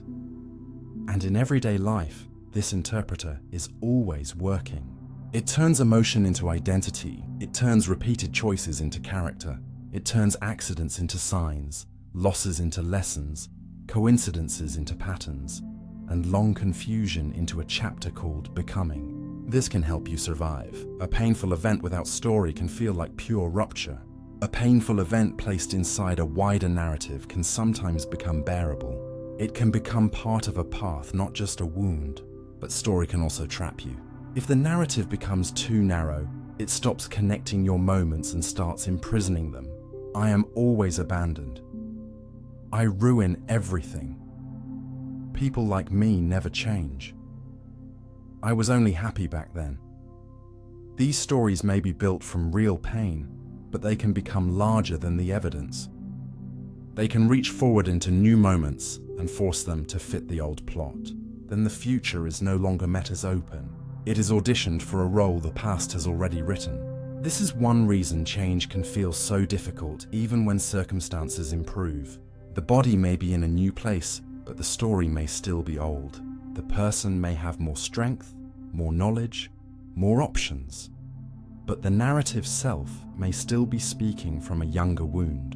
To truly change then is not only to behave differently, it is to revise the story carefully enough that the mind can recognize the new behavior as yours.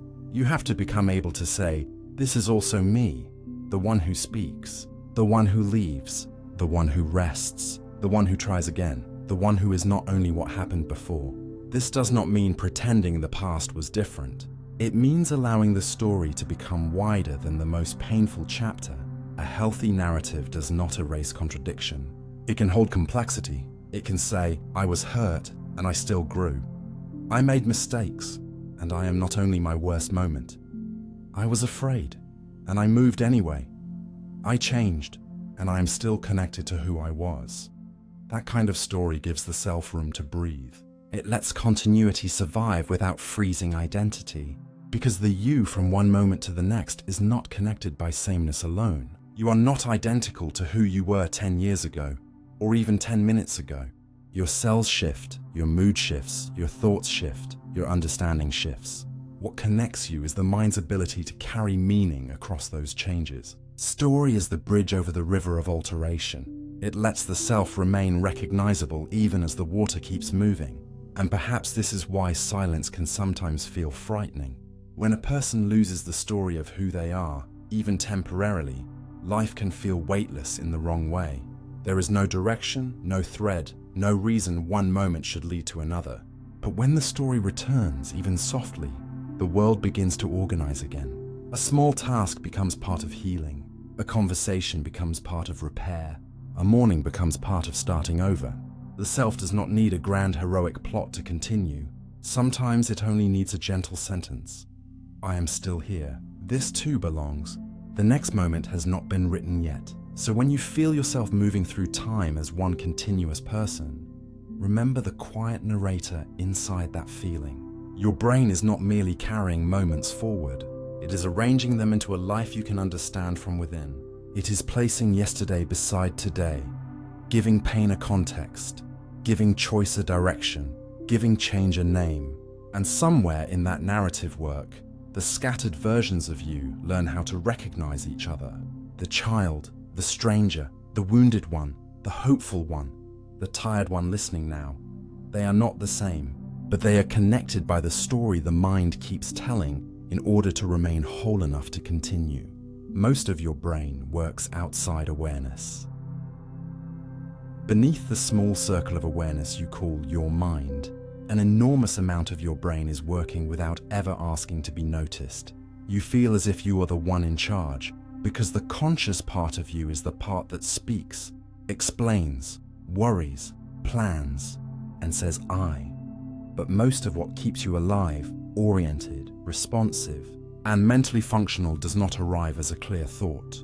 Your brain is regulating your breathing, adjusting your blood pressure, controlling digestion, balancing body temperature, tracking posture, scanning emotional tone, preparing movements, filtering sounds, recognizing patterns, and managing countless internal signals before you ever become aware of them.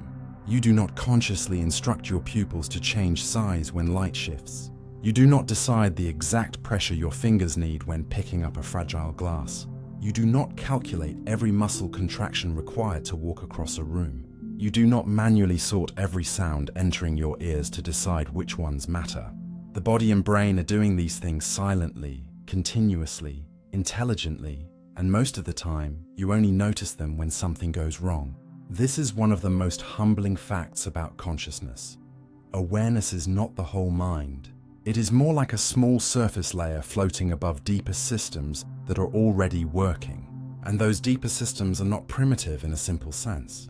They are sophisticated. They can learn patterns, guide behavior, detect danger, adjust movement, and shape emotion before a sentence forms inside your head.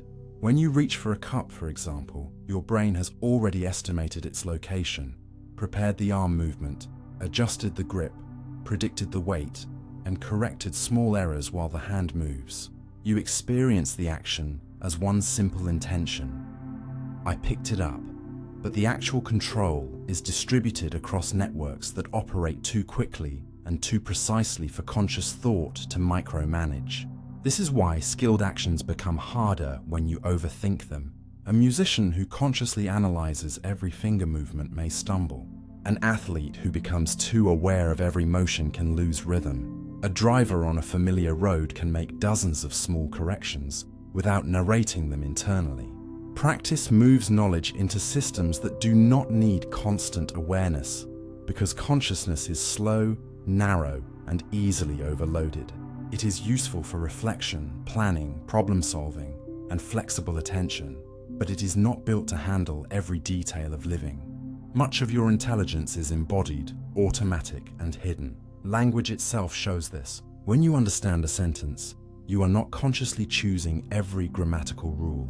You are not manually identifying every sound, matching it to meaning, building structure, and updating context step by step.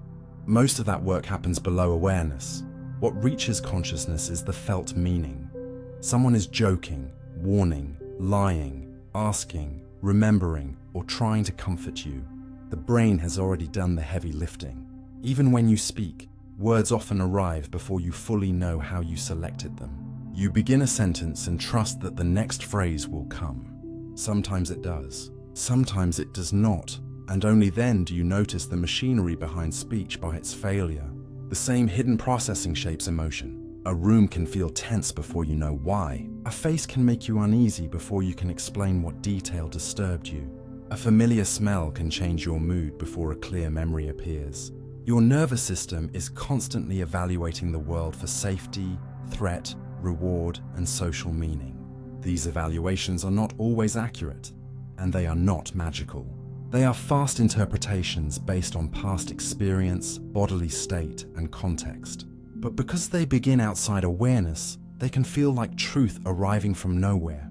A gut feeling may be useful when it is built from real experience, but it can also be biased, outdated, or shaped by fear. This is why the hidden brain deserves respect, but not blind obedience. It knows many things consciousness cannot explain, yet it can also carry old alarms into new situations. The unconscious is not a mystical oracle. It is a biological workspace, powerful and imperfect, full of learned patterns. This hidden work also appears in attention and decision-making. You may think you consciously decide what matters first, but the brain is constantly prioritizing before you notice. A sudden movement, your name in a crowd, a sharp sound, a face looking at you, a sign of pain in someone's voice. These things can pull awareness because older systems have already marked them as important. Consciousness often arrives after selection has begun. It receives what the brain has elevated. This does not mean you have no control.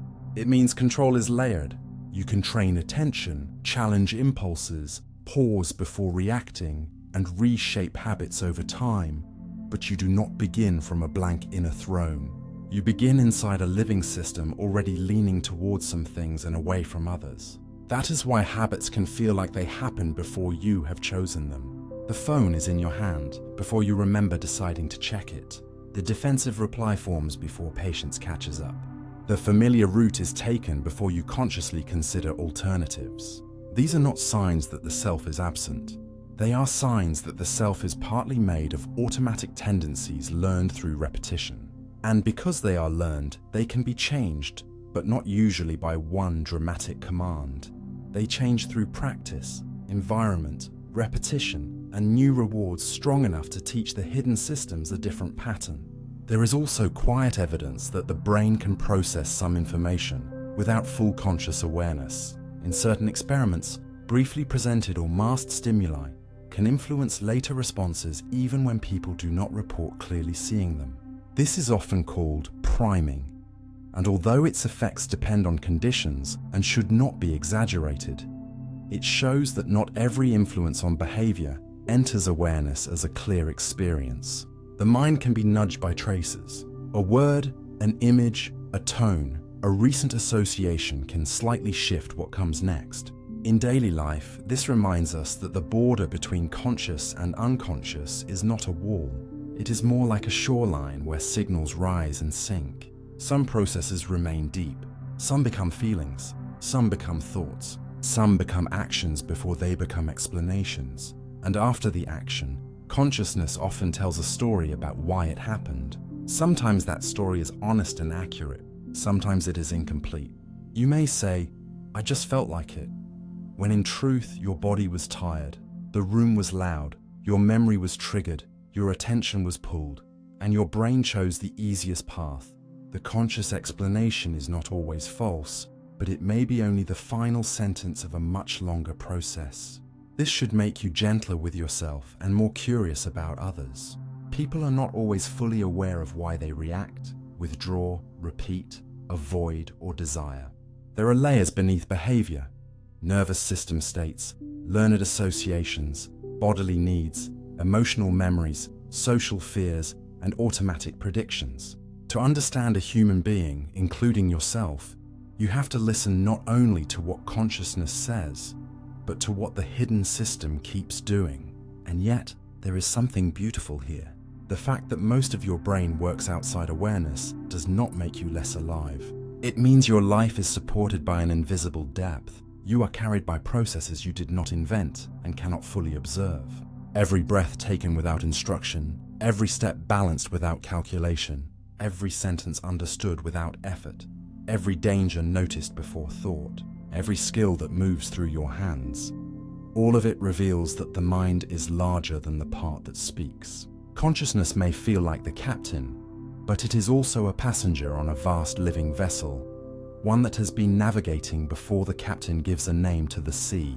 So when you sit quietly and feel as if nothing much is happening, remember the hidden labor beneath that stillness. Your brain is not asleep behind awareness. It is listening, regulating, learning, preparing, protecting, and interpreting. You are not only the thoughts you can hear, you are also the silent intelligence that keeps the body alive, the hand steady, the voice ready, the world meaningful, and the next moment possible before you even know it has begun. Consciousness may be the final draft, not the whole process. Consciousness may feel like the place where your mind happens, but it might actually be the place where your mind reports what has already been prepared. You experience a thought, a decision, a perception, or an emotion as if it rises fully formed into the center of you. And because awareness is where you meet it, you naturally assume awareness is where the whole process began.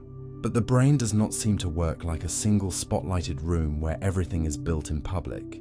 Much of its work happens in specialized systems that compete, cooperate, filter, test, and refine information before anything becomes part of your conscious experience. Consciousness in this view may be less like the factory and more like the final page delivered after many hidden drafts have already been written. You do not consciously assemble every meaning in a sentence before you understand it. You do not consciously inspect every possible interpretation of a face before you feel whether someone seems angry, tired, amused, or distant. You do not consciously compare every memory, body signal, and environmental clue before a mood settles over you. Something has already been processed before the result arrives. And when it does arrive, it often arrives with the strange authority of completion. I feel this. I think that. I want this. That is what happened. Awareness gives the conclusion a voice, but the conclusion has a history you cannot fully see. One useful way to understand this is to imagine the brain as a large newsroom during a breaking event. Many departments gather information at once: vision, hearing, body state, memory, emotion, language, movement, social meaning. Most of their work is local, quiet, and specialized. Not every detail becomes a headline. Only some information becomes important enough to be shared widely across the system. Some scientists describe consciousness in a similar way, as a kind of global availability. When information becomes conscious, it is no longer trapped in one small process. It becomes accessible to planning, speech, memory, decision-making, and flexible control. In simpler words, consciousness may be what happens when the brain decides that something matters enough to be broadcast. But a broadcast is not the whole event. It is the selected version. It is the result that made it through. That is why your conscious mind often feels clear, while the hidden work behind it remains mysterious. You may suddenly know the answer to a problem after stepping away from it, as if the solution appeared from nowhere. But it did not come from nowhere. The brain may have continued working in the background, testing connections without your direct awareness, until one pattern became strong enough to enter consciousness. You may have a word on the tip of your tongue, unable to reach it. Then minutes later, it appears when you stop forcing it. This tiny everyday experience reveals something profound. The conscious you can want an answer and still not control the system that produces it. Awareness can request, it can wait, it can notice success or failure, but it is not always the engineer pulling every lever. Dreams show another side of this. During dreaming, the brain can generate scenes, emotions, characters, and strange narratives without the same reflective control you have while awake. You may accept impossible events because the usual checking systems are partly altered. The dream feels real from inside it, not because consciousness has disappeared, but because the final experience is being delivered without the same level of critical editing. This tells us that consciousness is not simply brightness or vividness. It is shaped by what kinds of information are integrated, what kinds of monitoring are active, and what the brain allows you to question. Even in waking life, consciousness often receives a polished version without access to the earlier uncertainties. You rarely feel the alternatives that were rejected before a perception settled. You see the face as familiar, not the dozens of microscopic comparisons that made familiarity possible. You understand a joke, not the rapid rearrangement of expectation that allowed the punchline to land. You feel embarrassed, not the full chain of social prediction, body response, memory, and self-judgment that produced the heat in your skin. Consciousness is intimate, but it is also selective. It gives you what has become usable. This matters because we often mistake conscious experience for complete self-knowledge. We assume that if we feel something strongly, we understand why. But a feeling can be the final draft of processes that began below language. Anger may arrive as a clear flame, yet its sources may include fatigue, threat, old humiliation, hunger, fear, or a need for control. Attraction may feel simple, yet it may be shaped by familiarity, timing, body chemistry, memory, and social cues. Certainty may feel like truth, yet it may sometimes be the mind's sensation of having reached an internally stable conclusion. The conscious version is real as an experience, but it is not always a full explanation. It is the story the brain can currently tell about the result. And this is why reflection is so important. Reflection is the conscious mind turning back toward its own final drafts and asking, what produced this? Not to destroy trust in yourself, but to deepen it. A person who believes every first conscious thought is the whole truth becomes a prisoner of the first draft that reaches the surface. A person who learns to pause can ask whether the conclusion is complete, whether another layer is speaking, whether the feeling needs care before it becomes action. This pause does not make you less authentic. It may make you more honest, because authenticity is not always obeying the first thing consciousness announces. Sometimes it is listening carefully enough to understand what the announcement is made from. There is also a beautiful efficiency in this arrangement. If consciousness had to supervise every stage of mental processing, life would slow to a crawl. You could not hold a conversation if you had to consciously build each word from sound rules and memory fragments. You could not walk through a doorway if you had to consciously calculate balance, distance, posture, and muscle force. You could not understand a room if every sensory detail demanded equal inspection. Consciousness is limited because limitation is useful. It allows the mind to focus on what needs flexible response while leaving routine, fast, and specialized tasks to systems better suited for them. In this sense, consciousness is not weak because it is partial. It is powerful because it can gather the most relevant results and use them for planning, imagination, communication, and change. It is the place where the brain can step out of automatic flow and say, "What now?" But even that question depends on hidden preparation. The final draft can guide the future, but it is still written from material it did not fully create in awareness. And maybe this should change the way you relate to your inner life. Thoughts are not commands from a single ruler. They are messages from a complex living system.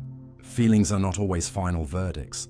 They are information shaped by many processes. Choices are not floating outside biology. They emerge from a brain and body trying to act in a world full of uncertainty. Consciousness stands at the meeting point, turning some of that hidden activity into something you can know, speak, question, and sometimes redirect. So when a thought appears in you and feels like it simply is, remember that it may be the last visible sentence of an invisible paragraph. When a feeling rises and names the whole world, remember that it may be a conclusion in need of context. When you say, "I know what I think," remember how much of thinking happens before knowing. This does not make you less real. It makes you deeper than awareness can display at once. You are not only the final draft glowing on the page.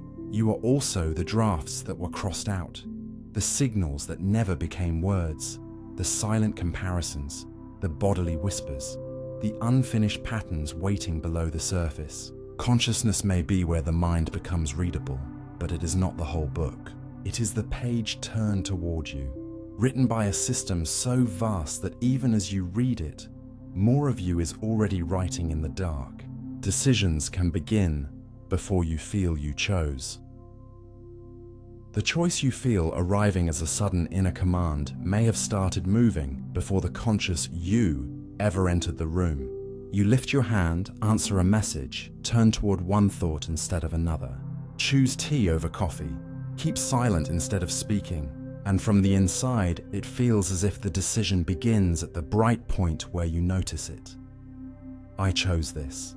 But experiments in neuroscience suggest that at least some simple actions begin preparing in the brain before people report the conscious feeling of deciding. In the famous work of Benjamin Libet and later studies that expanded on the idea, researchers found patterns of brain activity building before a person became aware of the urge to move. In more modern experiments using brain scanning, scientists have sometimes been able to predict simple choices slightly better than chance before the person reports knowing what they will choose. This does not mean a machine can read your whole soul like a book. It does not mean every decision in life is secretly finished long before you know it. And it does not prove that free will is dead. The truth is more subtle, and in some ways more unsettling. The feeling of conscious choice may not always be the beginning of the process. It may be the moment the process becomes visible to you. The brain seems to prepare possibilities, weigh tendencies, activate movements, and lean toward outcomes before awareness turns them into a clear statement. Consciousness may feel like the judge announcing the verdict, but the courtroom has already been busy with evidence, pressure, memory, emotion, habit, and bodily state. Think about the smallest choices in your day. You reach for your phone without planning to. You open a familiar app before remembering why. You say "I'm fine" before deciding whether it is true. You choose a seat in a room, not because you performed a long argument in your head, but because something about distance, light, safety, comfort, and habit pulled you there. Only afterward, if someone asks, you may explain it. "I just wanted to sit here." That explanation may be partly true, but it may also be the simple story consciousness gives after deeper systems have already guided the action. The brain is not waiting for a formal speech from awareness before every movement. It is a living prediction and action system, constantly preparing the body for what might happen next. Before you consciously decide to turn your head toward a sound, attention may already be pulled. Before you choose a word, language networks may already be narrowing the possible phrase. Before you become aware of anger, Your body may already be tightening, your face changing, your voice preparing. Conscious choice is real as an experience, but it often emerges from a landscape already shaped by processes you did not watch. This matters because we usually imagine the self as a small commander inside the skull, calmly issuing orders to the body. But the brain may be less like a commander and more like a council of systems, each bringing its own pressure, hunger, fatigue, fear, social memory, moral values, learned habits, future goals, emotional wounds, bodily comfort, reward, caution, curiosity. A decision is often not a single spark. It is a competition of influences becoming strong enough to guide action. Sometimes consciousness enters early, holds options in mind, reflects, delays, compares, and changes the outcome. Sometimes it enters late, after the body has already leaned. Sometimes it does not enter at all until the action is done, and then it explains. This is why the topic must be handled carefully. Simple laboratory choices like moving a finger or choosing between basic options are not the same as deciding whether to forgive someone, leave a job, start a new life, or tell the truth when it costs you something. Complex decisions can involve long periods of conscious reflection, language, imagination, planning, and values. Yet even there, the final feeling of "I have decided" may arise from many hidden preparations. Conversations you had weeks ago, memories that changed your emotional weight, sleep that altered your patience, stress that narrowed your thinking, a future image that became more believable, a bodily sense of relief when one option was imagined. The conscious moment of decision may be the crest of a wave, but the wave has been gathering far out at sea. You know this from experience. Sometimes you say, "I don't know what I want," and then one option quietly begins to feel heavier. Sometimes you believe you are undecided, but when one possibility is taken away, your disappointment reveals that part of you had already chosen. Sometimes advice from another person does not give you the answer. It only lets you hear the answer that had been forming below awareness. This is not a weakness. It is how a mind too complex for full self-observation becomes able to act. If you had to consciously inspect every cause behind every preference, you might never move. The hidden brain reduces the ocean of possibility into a few paths that awareness can handle. But the danger is that we confuse the feeling of choosing with complete knowledge of why we chose. You may choose what feels right and later discover it was fear wearing the mask of wisdom. You may choose what feels safe and later realize it was avoidance.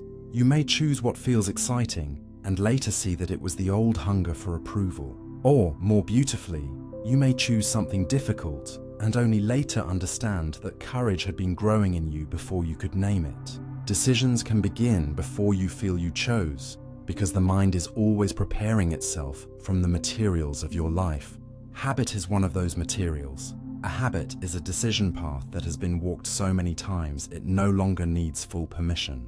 The first time you do something, consciousness may be deeply involved. The 100th time, the brain has built a shortcut. That shortcut can save you, as when practice lets a doctor, musician, driver, or athlete respond quickly. But it can also trap you, as when an old reaction fires before your wiser self has time to speak. This is why freedom may not always mean creating a choice from nothing in the exact instant of action. Freedom may mean training the hidden systems before the instant arrives. It may mean building habits that make better choices easier to begin. It may mean arranging your environment so the first impulse is less destructive. It may mean pausing when you notice a decision forming, not to deny the hidden process, but to ask whether it deserves to become action. Some researchers discussing Libet's work have pointed to the possibility of a conscious veto. Even if the brain begins preparing an action before awareness, consciousness might still stop, redirect, or reshape what is about to happen. Whether this explains all forms of control is debated, but the idea is useful. You may not always choose the first movement of the mind. You may choose what happens after you notice it. An impulse rises. You do not have to obey it. A fear prepares a retreat. You can breathe and stay. A harsh sentence forms. You can let silence hold it. A craving appears. You can make space around it. In that space, Consciousness may not be the original author of every impulse, but it can become an editor, a guardian, a witness with power. And perhaps this is where the old question of free will becomes less simple and more human. Maybe freedom is not a magical island untouched by biology. Maybe it is a skill inside biology, a capacity to become aware of the forces moving through you and slowly change how they move. You are shaped by brain activity before awareness. Yes, you are shaped by body states, memory, emotion, culture, sleep, stress, and repetition. But you are also shaped by reflection, learning, responsibility, and the ability to create new conditions for future choices. The hidden beginning of a decision does not make you a puppet. It makes you a process with depth. It means the you who chooses is larger than the conscious voice that says, I choose. It includes the quiet preparations, the old patterns, the trained skills, the emotional currents, the values practiced so often they begin to act before words arrive. So when you feel a decision appear inside you, try not to imagine it as a lightning bolt from nowhere. Imagine it as a door opening after many unseen hands have reached for the handle. The fact that you did not see the beginning does not make the choice unreal. It simply means the mind is deeper than the moment it becomes aware of itself. And if decisions can begin before you feel you chose, then the question is not only, did I choose? It is also, what kind of hidden mind am I training to choose before I notice? The brain creates continuity because chaos would be useless. If your brain showed you reality exactly as raw chaos arrives, you might not experience a world at all. You might experience an avalanche. Every second, the senses deliver change. Light shifts, shadows move, sounds overlap, muscles send feedback, the body sways, the skin reports pressure, the eyes receive unstable patterns, the ears receive waves bouncing from surfaces, and the nervous system must somehow turn all of this into a place where you can stand, act, recognize, and survive. The brain does not create continuity because it is trying to decorate life with a pleasant illusion. It creates continuity because without it, perception would become too unstable to use. A world that changed completely every time the lighting changed, every time you moved your head, every time an object was partly hidden, every time a sound echoed, every time your body shifted position, would be a world you could not trust long enough to move through. So the brain imposes order. It treats the cup on the table as the same cup even when your viewing angle changes. It treats a friend's voice as the same voice whether they whisper, laugh, speak through a phone, or stand in another room. It treats a chair as a chair, whether it is bright under sunlight or dim at night. This ability is called perceptual constancy, and it is one of the quiet foundations of ordinary life. Your brain is not merely registering what changes, it is preserving what stays meaningful across change. That is why the world feels stable, even though the information arriving from it is always shifting. The size of an object on your retina can change as it moves closer or farther away, but you do not usually think the object itself is growing or shrinking.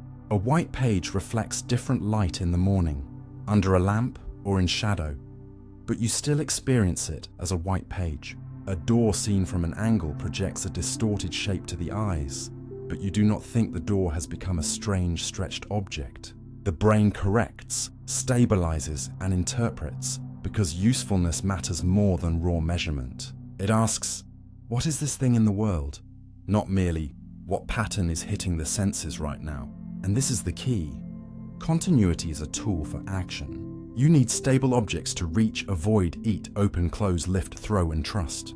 You need stable people to recognize allies, remember promises, detect changes in mood, and build relationships. You need a stable body to move without panic. You need a stable environment to predict what will happen if you take one more step.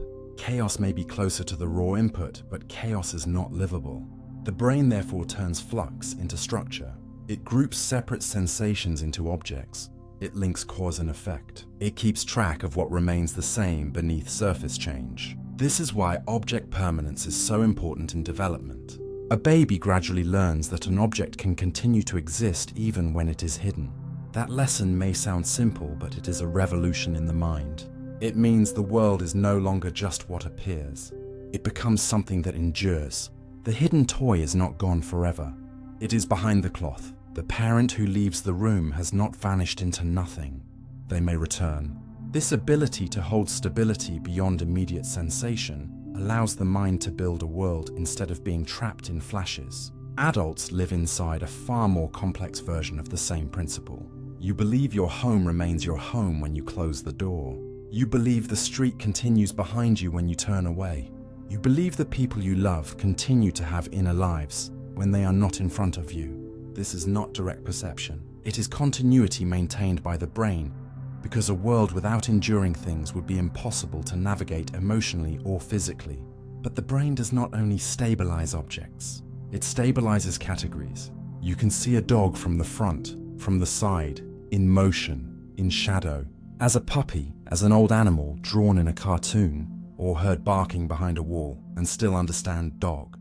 That means the brain is not just storing single pictures. It is extracting patterns that survive variation. It learns the deep shape of things, the family resemblance beneath difference. This is why you can recognize a friend after years, even though their face has changed.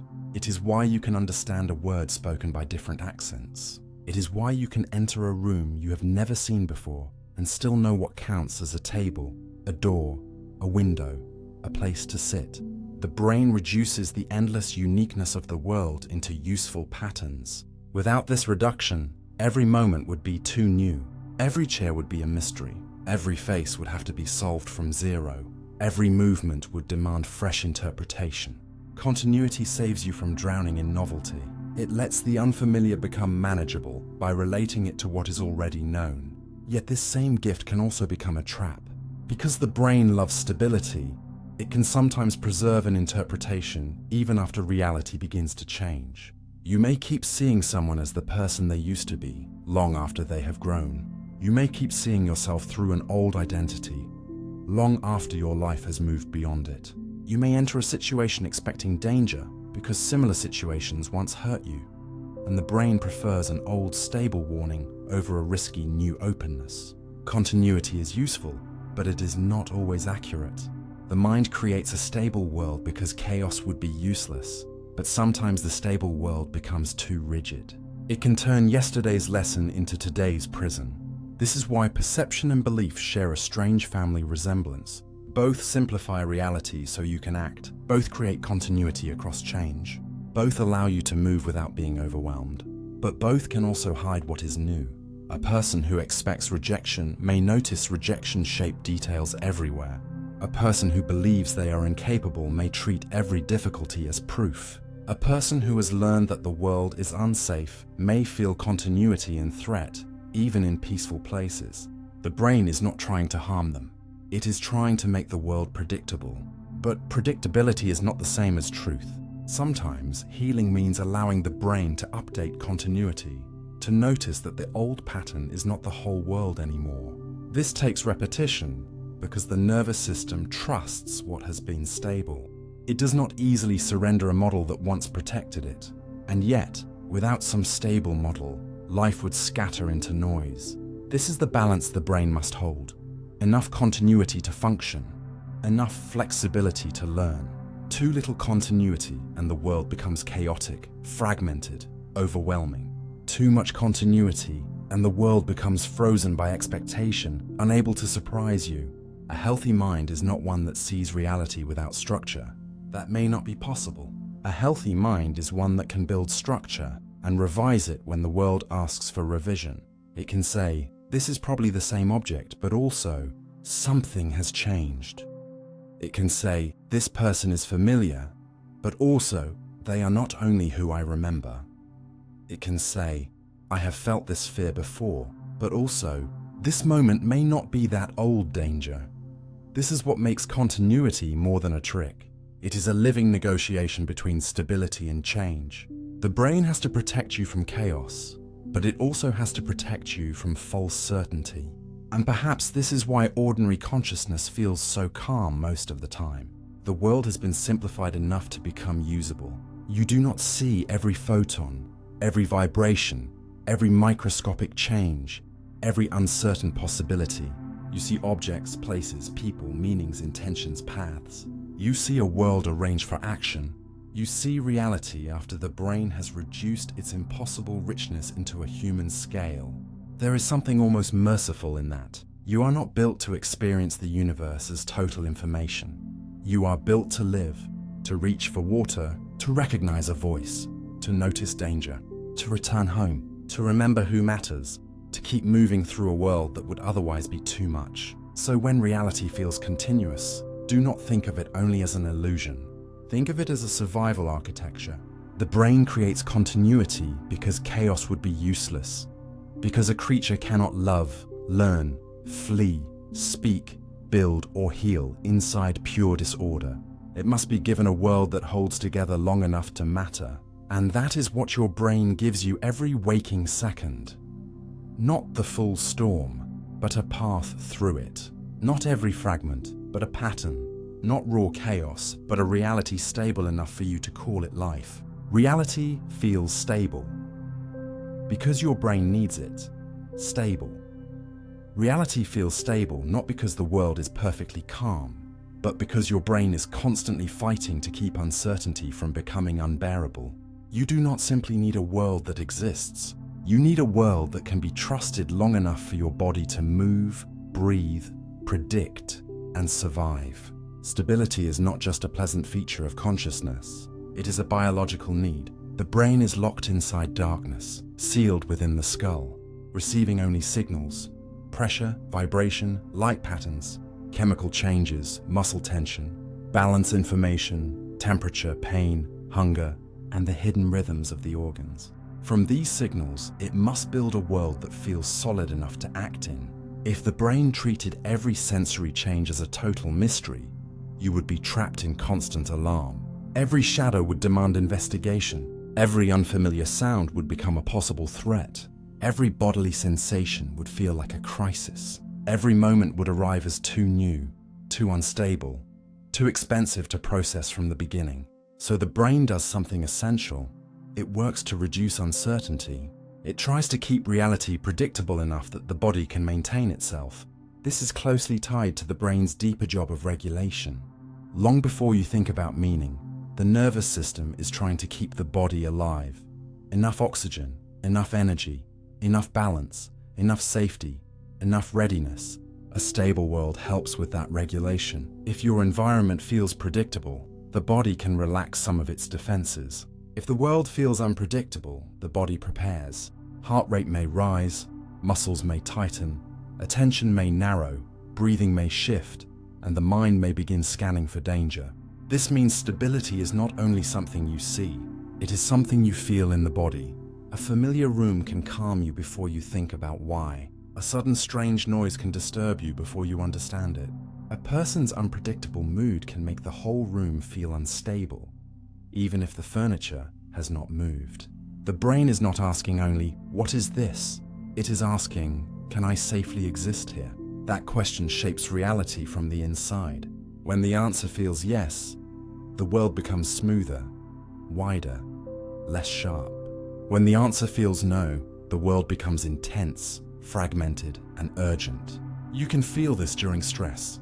The same street that felt ordinary yesterday may feel threatening at night when you are anxious. The same silence that felt peaceful when you were calm may feel heavy when your nervous system is alert.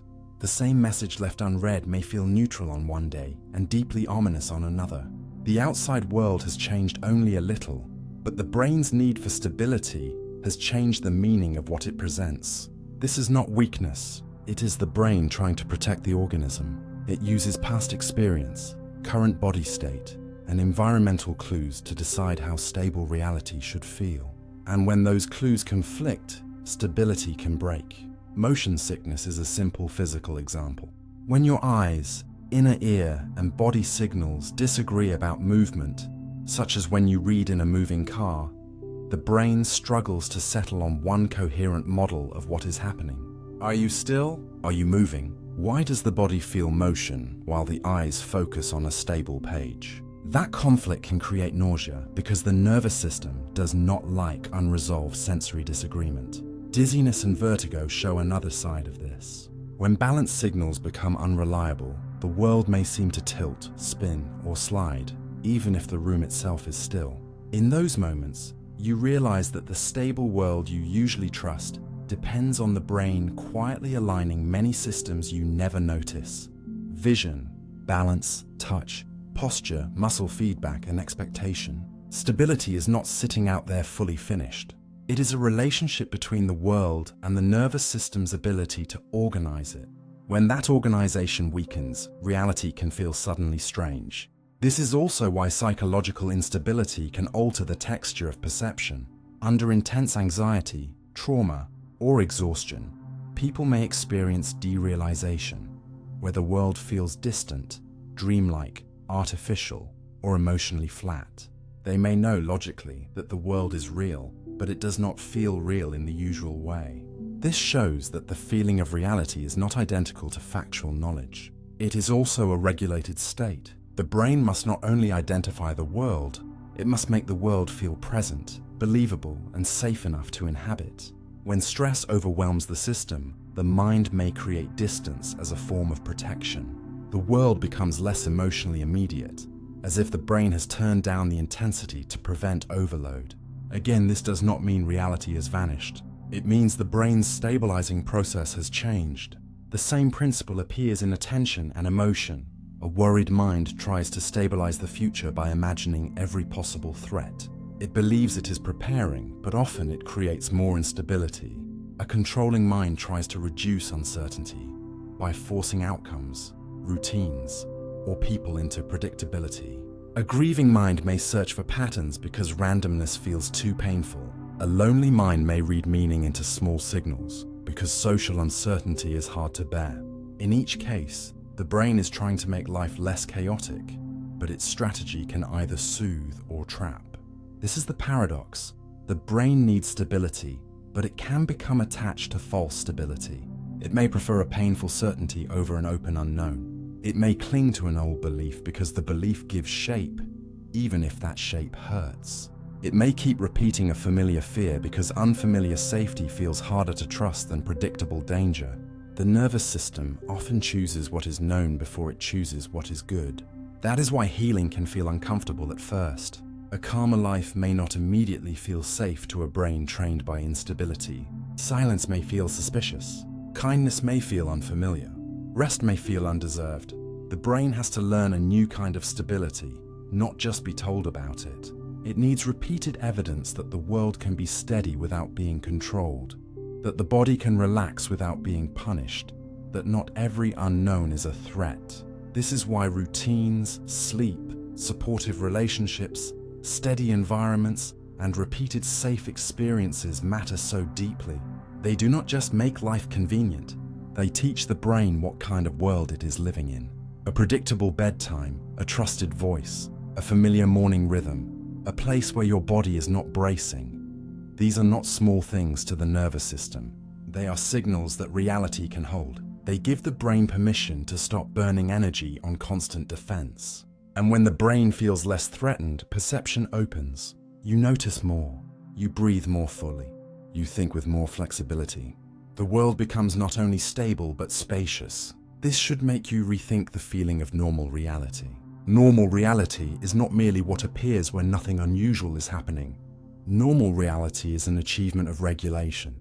It is what the world feels like when the brain can organize signals without panic, when the body's needs are managed well enough, when uncertainty is low enough to tolerate, when the nervous system can predict the next few moments without sounding an alarm. And perhaps this is why life can feel so different from day to day, even in the same surroundings. Reality is filtered through the stability of the system experiencing it. The room you wake up in is partly the same room, but the mind that meets it may not be in the same state. If you slept well, the room may feel gentle. If you woke from fear, it may feel cold. If you are loved, the future may feel wider. If you are ashamed, the same future may feel narrow. The brain does not invent the outside world from nothing, but it gives the outside world a felt atmosphere. That atmosphere is shaped by whether the nervous system believes it can handle what comes next. So when reality feels solid, steady, and ordinary, do not underestimate the quiet work beneath that ordinariness. Your brain is not only showing you a world, it is making that world usable for a living body.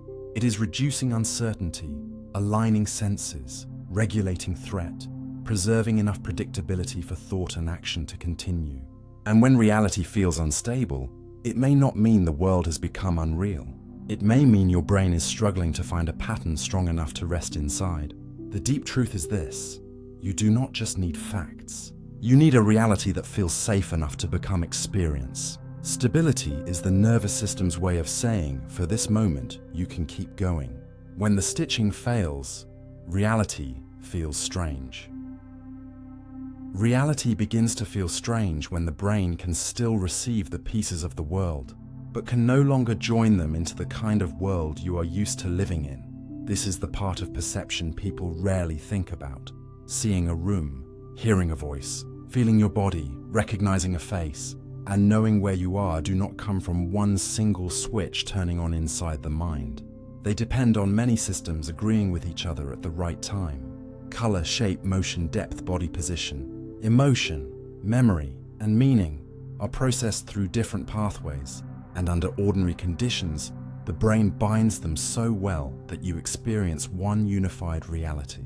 You do not see a face as separate patches of skin tone, eye shape, motion, identity, and emotional meaning. You see a person. You do not hear speech as vibration, pitch, rhythm, and memory of words. You hear someone speaking to you. You do not feel your body as a collection of muscle signals, pressure maps, balance cues, and internal sensations. You feel like you are simply here. But when this binding begins to weaken, even slightly, the world can become uncanny. It may still be physically present, yet emotionally distant. It may still be visible, yet hard to trust. It may still be familiar, yet somehow wrong.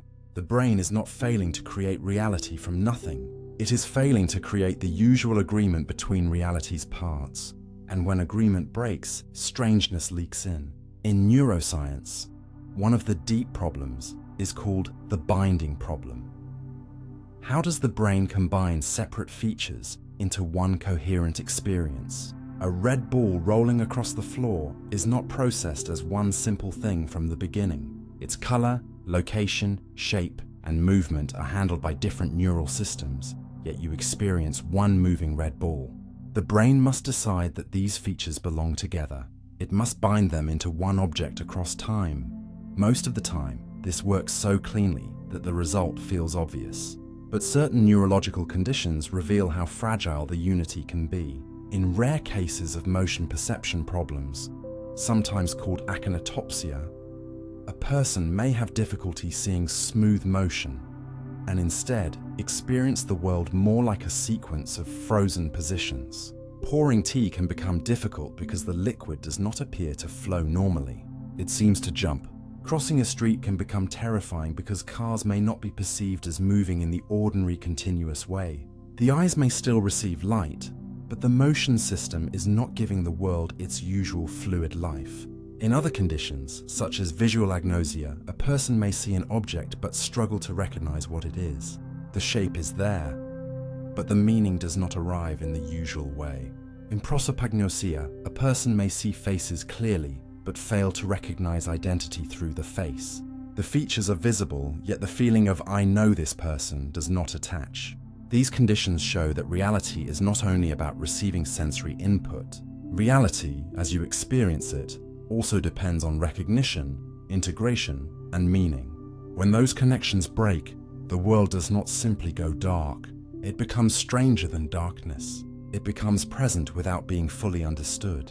Another haunting example is hemispatial neglect, often after damage to one side of the brain. Some people may behave as if one side of space does not fully exist for them, even though their eyes themselves may still work.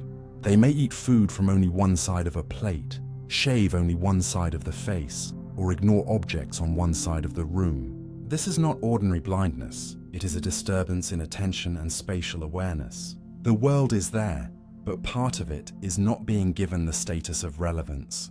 That tells us something quietly profound. To experience reality, the brain must not only detect signals, it must include them in the map of what matters. A signal outside that map can become almost like a ghost, present in the world but absent from lived experience. And if this sounds distant or clinical, remember that milder forms of failed binding can appear in ordinary life too. When you are extremely tired, ill, stressed, or overwhelmed, the world can start to feel subtly disconnected. Sounds may feel too sharp, lights may feel flat, your reflection may feel slightly unfamiliar, time may seem thick or thin, your own voice may sound strange in your ears. These moments do not necessarily mean anything dramatic is happening. Often they are temporary signs that the brain's systems are under strain, but they reveal how much effort it takes to make ordinary reality feel ordinary. Familiarity is not automatic. Presence is not automatic. Even the feeling that this is real and I am here depends on the brain's ability to synchronize perception, body signals, memory, and emotional tone. When those layers fall out of rhythm, the world can become dreamlike, mechanical, distant, or too intense. People sometimes describe this as derealization or depersonalization, especially under stress or anxiety, where the environment may feel unreal or the self may feel detached. The important truth is that the world has not necessarily changed. The brain's way of holding the world together has changed. It is like listening to an orchestra where every instrument is still playing, but the timing has slipped. The notes are there, the musicians are there, but the music no longer feels whole. This is also why sensory conflict can feel so disturbing.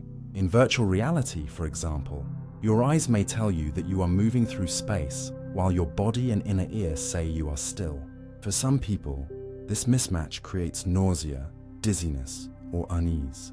The brain expects the senses to agree about the body's relationship to the world. When they disagree, the nervous system may interpret the conflict as a problem that needs attention. The same principle appears when you step off a boat and still feel movement on land, or when an elevator stops, but your body seems to continue rising or falling for a moment. Reality feels strange when the brain's predictions about body and world do not match the incoming signals cleanly. And this is not only about comfort. The brain uses coherence as a sign of trust. When signals agree, you relax into the world.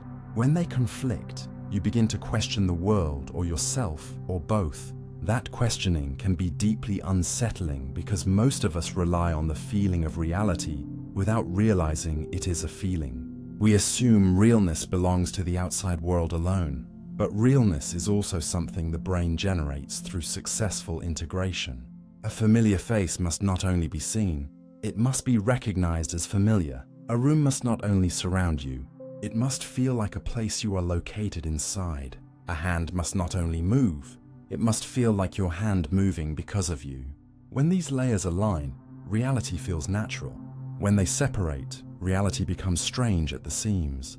This is why the failures teach us more than the smooth moments. When everything works, consciousness hides its construction.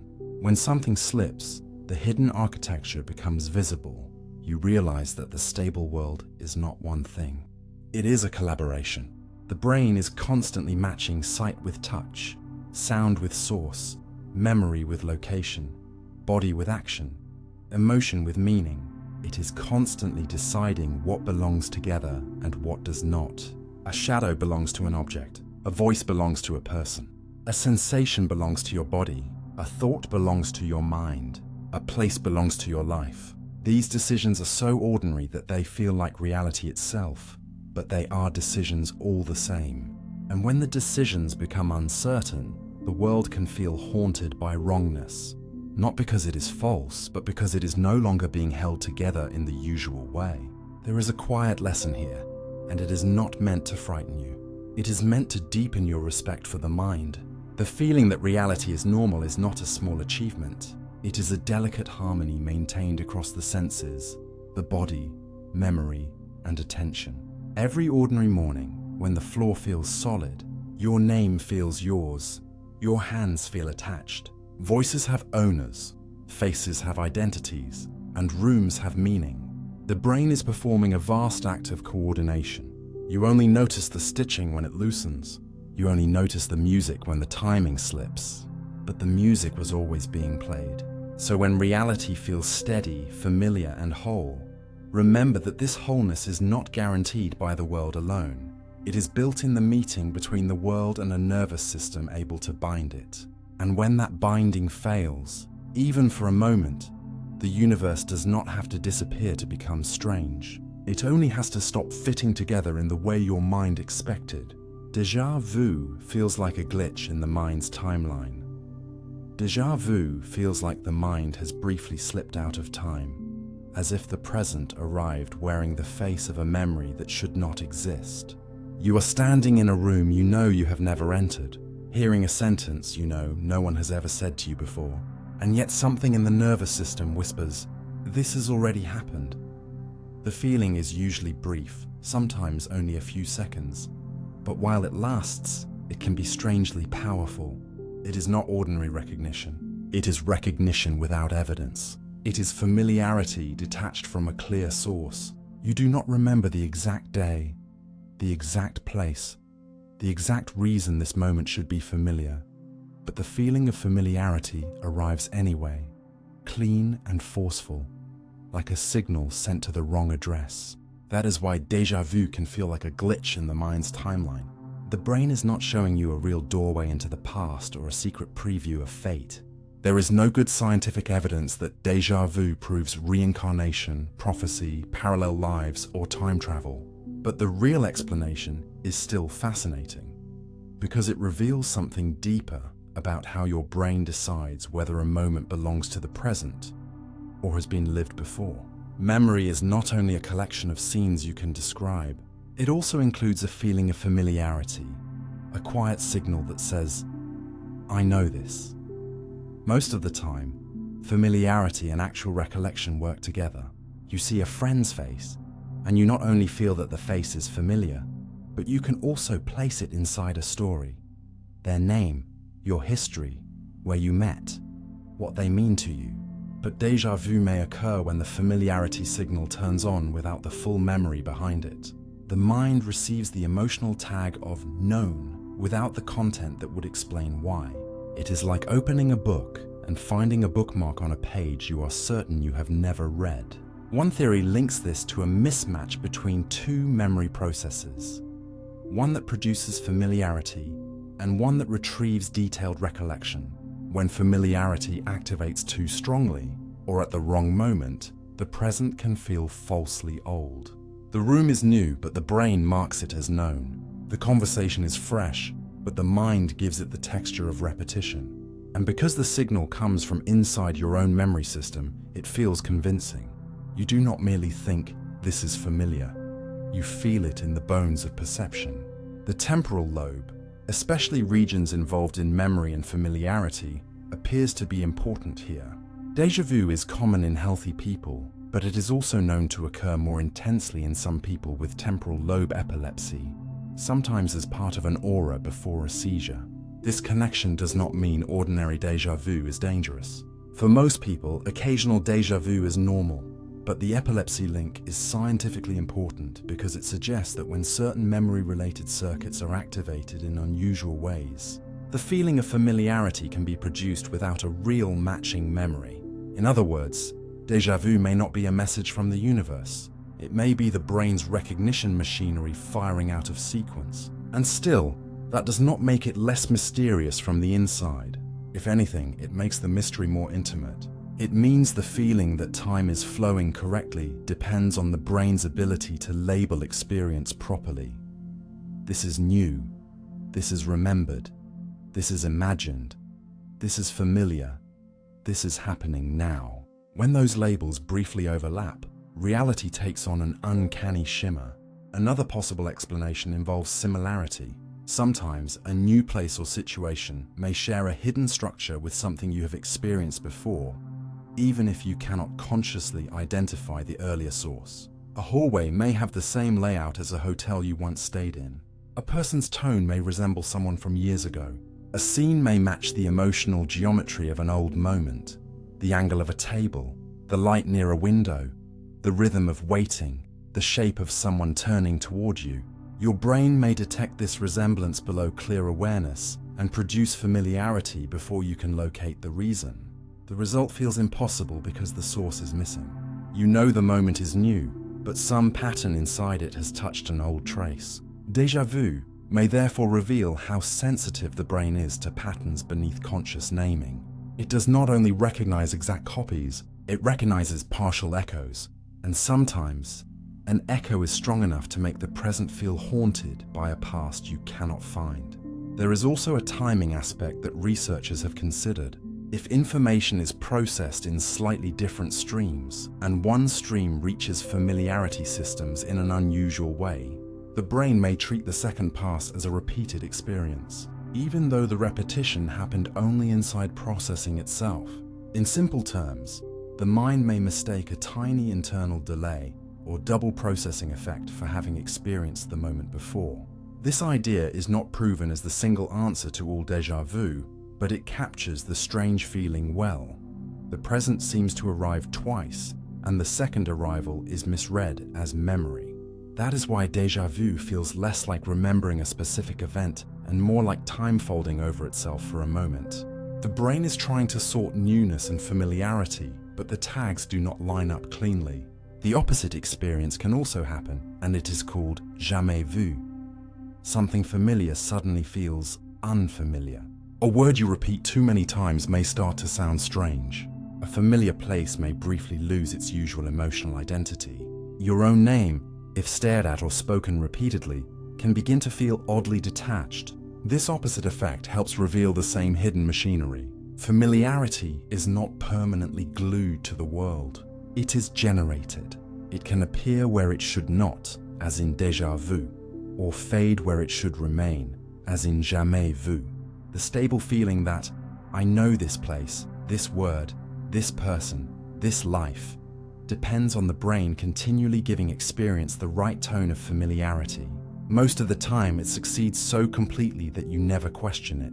But déjà vu is one of those rare moments when the labeling system flickers, and you catch the mind in the act of assigning time. What makes déjà vu so emotionally powerful is that it challenges your trust in the present. For a few seconds, the mind cannot decide whether this moment is new or old. The event belongs to now, but it carries the flavor of before. And because human beings are story-making creatures, the feeling immediately invites explanation. Maybe this was a dream. Maybe this was destiny. Maybe I have lived this before. Maybe something is about to happen. The brain dislikes unexplained familiarity, so it tries to wrap it in meaning. That search for meaning is understandable, but the safer truth is more grounded. Déjà vu is probably not a supernatural message, but a brief conflict inside systems that handle memory, familiarity, timing, and context. Yet grounded does not mean boring. The scientific view may be even more mind-bending than the mystical one, because it shows that your sense of time is not simply stamped onto experience by the outside world. It is partly constructed by the brain. The feeling that this is new, this is remembered, this has happened, this has not happened. These are mental judgments so fast and automatic that you mistake them for reality itself. Déjà vu is what happens when one of those judgments arrives without its proper support. It is the mind saying again when the evidence says first time. And perhaps that is why the feeling stays with you long after it passes. It reveals that the timeline inside your head is not made only of clocks and calendars. It is made of memory signals, familiarity tones, emotional tags, and hidden comparisons. You live inside a present that must be constantly labeled as present. You trust the newness of each second because the brain usually marks it correctly. But sometimes, for a breath or two, the label slips. The present becomes strangely familiar. The new moment carries an old shadow, and you are left standing there, quietly startled, not because time actually broke, but because the machinery that tells you where you are in time briefly showed its seams. So the next time déjà vu rises through you, you do not need to turn it into a prophecy or fear it as a warning. You can let it be what it may truly be, a small flash of the brain's timeline system, a moment when familiarity floats free from memory, a reminder that even the feeling of "this has never happened before" is something your mind must create. And when the feeling fades, as it usually does, reality returns to its ordinary direction, but perhaps not quite as ordinary as before. Dreams show how easily the mind can build a world. Dreams prove that the mind does not need an outside world in order to give you a world that feels alive. You can lie still in a dark room, eyes closed, body quiet, surrounded by nothing but sheets, air, and the soft machinery of sleep. And yet inside you there may be streets, oceans, voices, staircases, lost houses, impossible skies, people who have changed, people who are gone, places that never existed until the moment you entered them. While dreaming, you may run without moving, speak without using your mouth, fall without leaving the bed, feel fear from something that is not there, or love someone whose face the waking mind could never fully invent on purpose. This is what makes dreams so revealing. They are not just strange nighttime stories.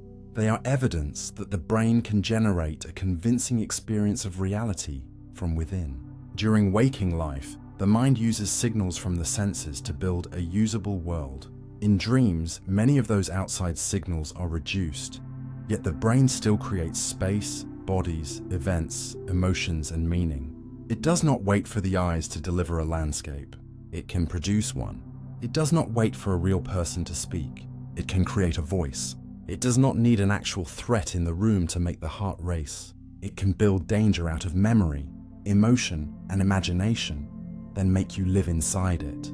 This does not mean dreams are messages from another dimension, and it does not mean every dream has a hidden symbolic code waiting to be decoded. Science is more careful than that, but the ordinary fact of dreaming is already astonishing enough. The brain can simulate a world so effectively that while you are inside it, you often accept it as real. One reason dreams feel so immersive is that the sleeping brain is not simply off. Sleep is active. In rapid eye movement sleep, often called REM sleep, the brain can show high levels of activity in regions involved with emotion, imagery, memory, and internal experience. While the body's major muscles are usually kept in a state of temporary paralysis, so you do not act out most of what you dream. This paralysis is protective. Without it, a dream of running, fighting, or reaching could become dangerous movement in the real world. At the same time, parts of the brain involved in critical reasoning and reality checking may be less engaged than during full waking awareness, which helps explain why impossible things can seem normal in dreams. A hallway becomes your childhood home, and then a train station, and you do not question the transition. A person changes identity mid-sentence, and you keep listening. You breathe underwater, fly over cities, meet the dead, arrive late for an exam you never studied for, and the dreaming mind often says, "Yes, this is happening." The dream does not have to obey the rules of waking logic, because the systems that usually challenge inconsistency are not always fully online. And yet dreams are not random noise in a meaningless sense. They often draw from memory fragments, emotional concerns, recent experiences, old fears, bodily sensations, and unfinished thoughts. A sound in the room may enter the dream as thunder or footsteps. A blanket pressing on your body may become the feeling of being trapped. Stress from the day may become a chase, an exam, a locked door, a phone that will not work.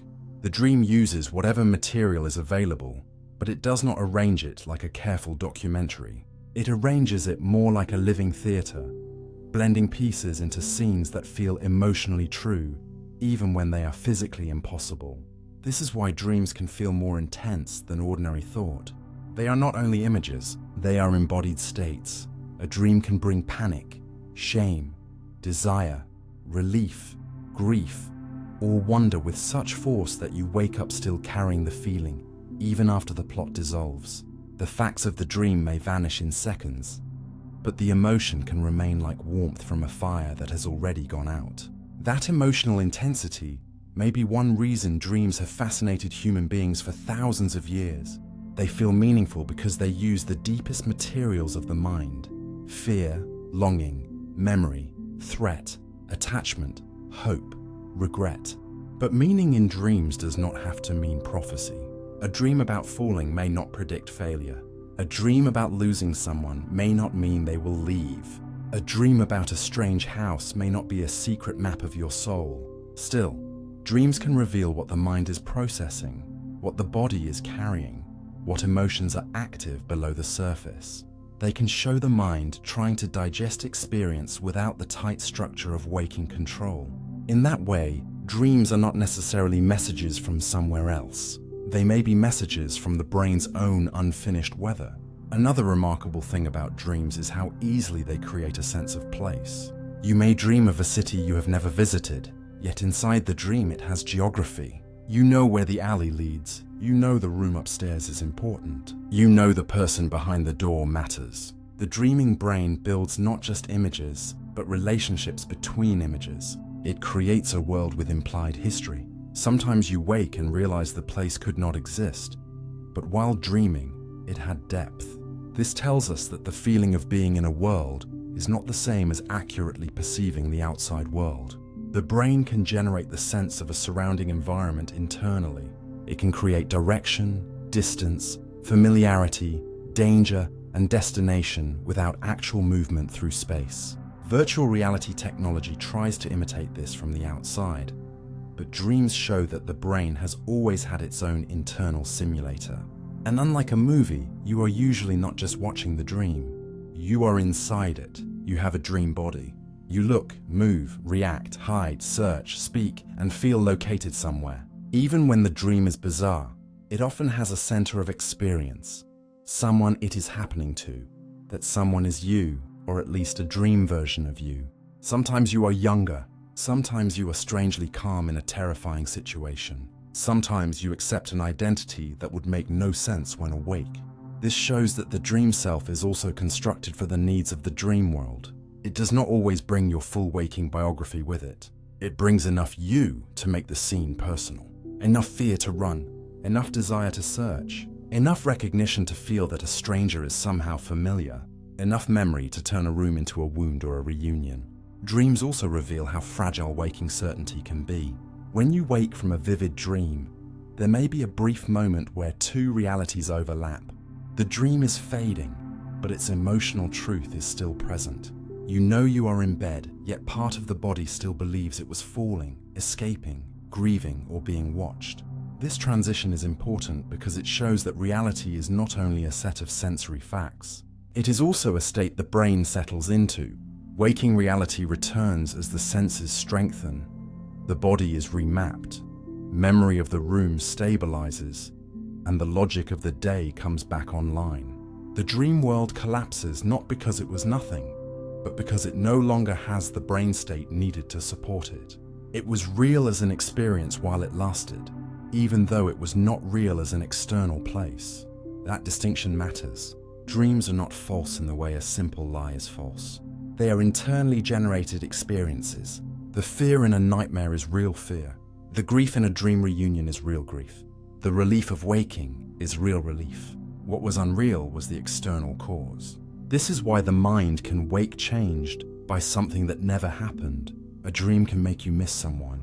It can make you afraid of a place. It can give you an idea. It can leave you with a question you were avoiding. It can also simply be strange, fragmentary, and meaningless in any deep personal sense. Not every dream deserves a heavy interpretation, but every dream demonstrates the same hidden power. The brain is capable of world building. It can take memory, emotion, bodily sensation, and imagination and produce an environment convincing enough to enter. And perhaps this should make you see waking life with more wonder, not less trust. If the sleeping mind can build a world from within, then the waking mind's world is also an achievement, but one disciplined by the senses, corrected by action, stabilized by other people, and tested by consequences. Dreams show what happens when that discipline loosens. Reality becomes more fluid, identity becomes more flexible, time bends, places merge, meaning leaps across gaps. The brain becomes a storyteller with fewer borders, and when you wake, the borders return. The room is still there, your body is still there. The morning has rules again, but now you know something you may not have known before. The feeling of a world is something the mind can produce. The fact that you can dream means your brain carries the architecture of reality inside it. It can create light in darkness, voices in silence, motion in stillness, and entire landscapes without opening the eyes. So when you remember a dream, even a fading one, do not dismiss it too quickly. It is a glimpse of the mind's creative machinery, a reminder that consciousness is not merely a window onto what exists outside. It is also a builder, and every night when the waking world goes quiet, that builder begins again, raising impossible rooms out of memory and feeling, letting you walk through them as if they were real, until morning comes and the world made of sunlight takes their place. The self may be a smooth interface over broken processes. The self you feel inside may not be the owner of the mind, but the interface the mind creates so its many parts can act like one life. From the inside, you seem unified. You say, I think, I want, I decided, I am afraid, I remember, as if one central person is sitting behind the eyes, receiving the world and commanding the body. But the brain does not appear to contain a single little observer where everything finally gathers into a tiny throne room. Instead, it is made of many systems doing different kinds of work at the same time. Systems for sensing the body, systems for planning movement, systems for language, systems for emotion, systems for social meaning, systems for threat detection, systems for remembering, systems for imagining, systems for keeping track of goals. These systems do not always move in perfect harmony. Sometimes they cooperate, sometimes they compete, sometimes one part of you wants to speak, while another wants to stay silent. One part wants comfort while another wants growth. One part reaches for a familiar habit, while another already regrets it. One part of the brain prepares defense before another part understands the situation. And yet, most of the time, consciousness does not present this inner complexity as a committee meeting. It presents it as me. That may be the interface, a smooth surface built over processes that are not smooth at all. Think of the screen of a phone. You touch a simple icon and the device gives you the feeling that one clean action has happened. But beneath that icon, there are layers of code, electrical signals, memory access, hidden operations, and background tasks you never see. The interface is not fake just because it simplifies. It is useful because it hides complexity you could not manage directly. The self may work in a similar way. It gives you a simplified, livable model of your own mind and body. It says, this is my thought, this is my hand, this is my feeling, this is my intention. Because without that simple ownership, life would become impossible to coordinate. You could not pause and reflect if every impulse arrived as a stranger. You could not apologize if no action felt like yours. You could not plan a future if there were no stable center to plan from. The self is not necessarily an illusion in the sense of being worthless or unreal. It is an interface, a practical surface that lets a complicated organism function as one person. But the surface can hide how divided the machinery really is. You know this whenever you say, part of me wants this, but part of me doesn't. That sentence sounds casual, but it reveals a profound structure. The mind can hold conflicting priorities at once. You can want rest and achievement. You can want closeness and distance. You can feel love and resentment toward the same person. You can know something intellectually and still fail to feel it emotionally. You can decide to change and still find your body returning to the old pattern. These contradictions are not proof that you are broken in some shameful way. They are signs that the brain is not a single voice. It is a living negotiation among systems shaped by different needs and histories. The emotional brain may prioritize safety. The social brain may prioritize belonging. The habit system may prioritize ease. The planning system may prioritize tomorrow. The body may prioritize energy. Language may arrive later and try to make the whole thing sound coherent. The self-interface smooths this negotiation into a sentence you can understand. I'm conflicted. I'm tired. I don't know why I did that. I changed my mind. But under those sentences, many processes have already pulled in different directions. This is why self-control can feel so strange. If there were only one unified self, self-control would be simple. You would command and the body would obey. But human beings are not built like that. You can sincerely choose not to eat something and still feel your hand reaching. You can sincerely choose not to check a message and still feel the urge rising. You can sincerely choose patience and still hear anger forming in your voice. The conscious self is trying to guide a system that contains older, faster, more automatic patterns. And when those patterns win, you may feel split. Why did I do that if I didn't want to? The answer is not always that your true self failed. It may be that different systems had different definitions of what want meant. One wanted long-term peace, another wanted immediate relief. One wanted dignity, another wanted protection. One wanted truth, another wanted to avoid pain. The self-interface has to live over all of them, taking responsibility for the whole organism, even when the whole organism is not perfectly unified. This also helps explain why people can feel disconnected from themselves under stress. When the brain is overloaded, the interface can become less smooth. Emotions may feel like they are happening to you, rather than coming from you. The body may feel distant. Thoughts may feel intrusive. Actions may feel mechanical. The person may say, "I don't feel like myself." And that sentence is more precise than it sounds. The systems that usually produce a familiar self-experience are not integrating in the same way. The interface is still there, but the seams are showing. In more extreme conditions, people can experience disruptions in ownership, agency, memory, or identity that reveal how much work is normally required to keep the self feeling whole. But even in everyday life, the seams appear gently. You may look back at something you said in anger and feel as if another version of you spoke. You may wake from a dream carrying emotions that do not fit the room. You may hear your recorded voice and feel a small shock because the sound does not match your inner self-image. You may look at an old photograph and recognize yourself, while also feeling the person in it is far away. These small cracks do not destroy the self. They reveal that the self is maintained, not simply found. It has to keep connecting body, memory, intention, and social identity into one usable surface. And the word usable matters. The brain is not trying to give you a perfect philosophical truth about what you are.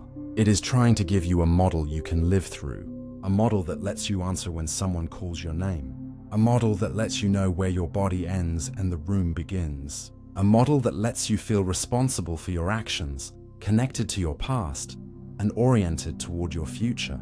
The interface is smooth because life demands smoothness. If every hidden conflict, every half-formed impulse, every discarded interpretation, every competing emotional signal were displayed at full volume, you might not become more truthful. You might become paralyzed. So the self simplifies. It compresses the storm into a person. It turns the brain's many processes into a single point of view. It gives you a face in the mirror and a voice in the head and a name that carries through time.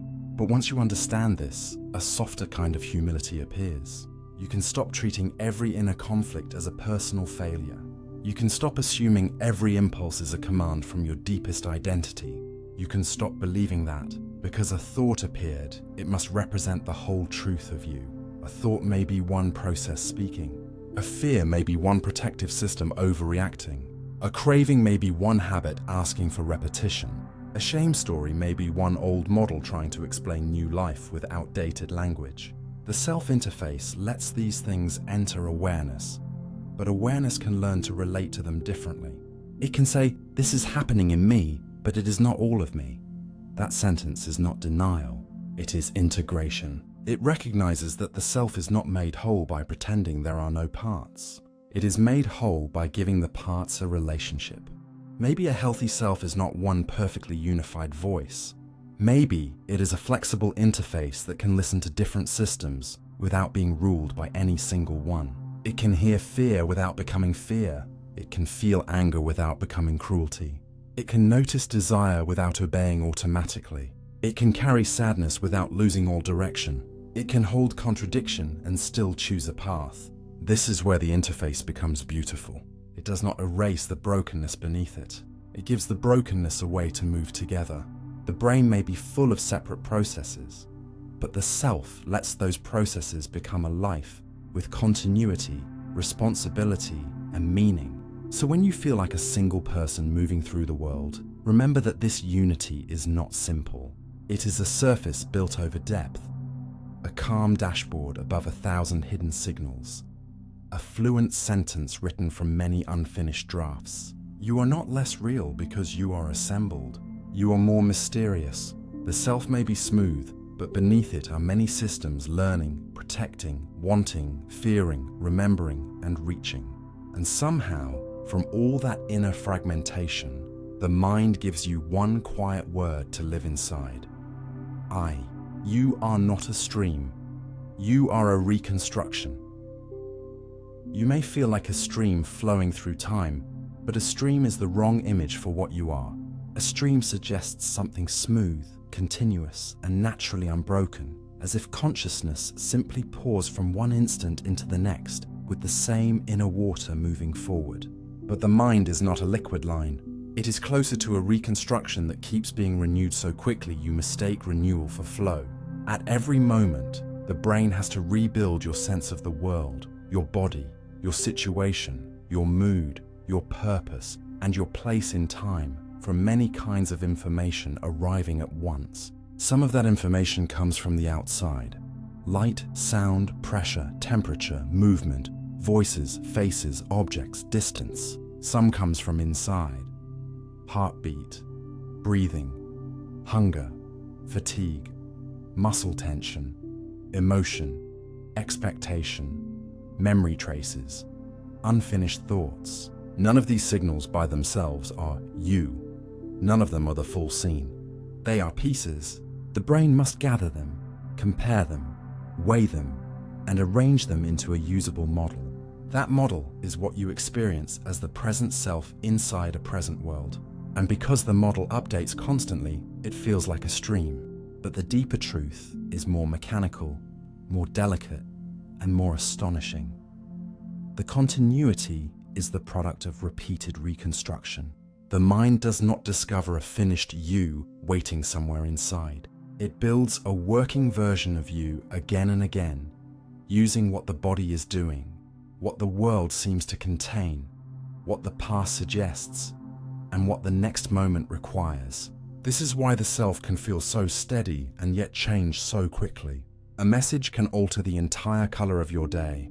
A sudden pain can pull identity down into the body. A compliment can make the future feel warmer. A threat can make the room shrink. A memory can turn an ordinary object into a doorway. If you were truly one simple stream, these shifts would be hard to explain. But if you are a reconstruction, they make sense. The brain updates the model when new information changes what matters. You are not replaced each second by a stranger, but neither are you carried forward as an untouched essence. You are maintained. You are regenerated. You are the brain's best current answer to the question, what kind of person is here, in what kind of world, needing to do what next?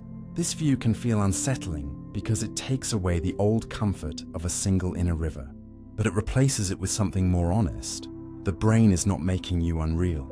It is making you livable. A reconstruction can be real if it works as an experience. A map is not the territory, but a good map can still guide a traveler home. Your conscious self is not the entire biological process, but it can still be the form through which that process becomes personal. Consider how quickly the reconstructed self adapts to context.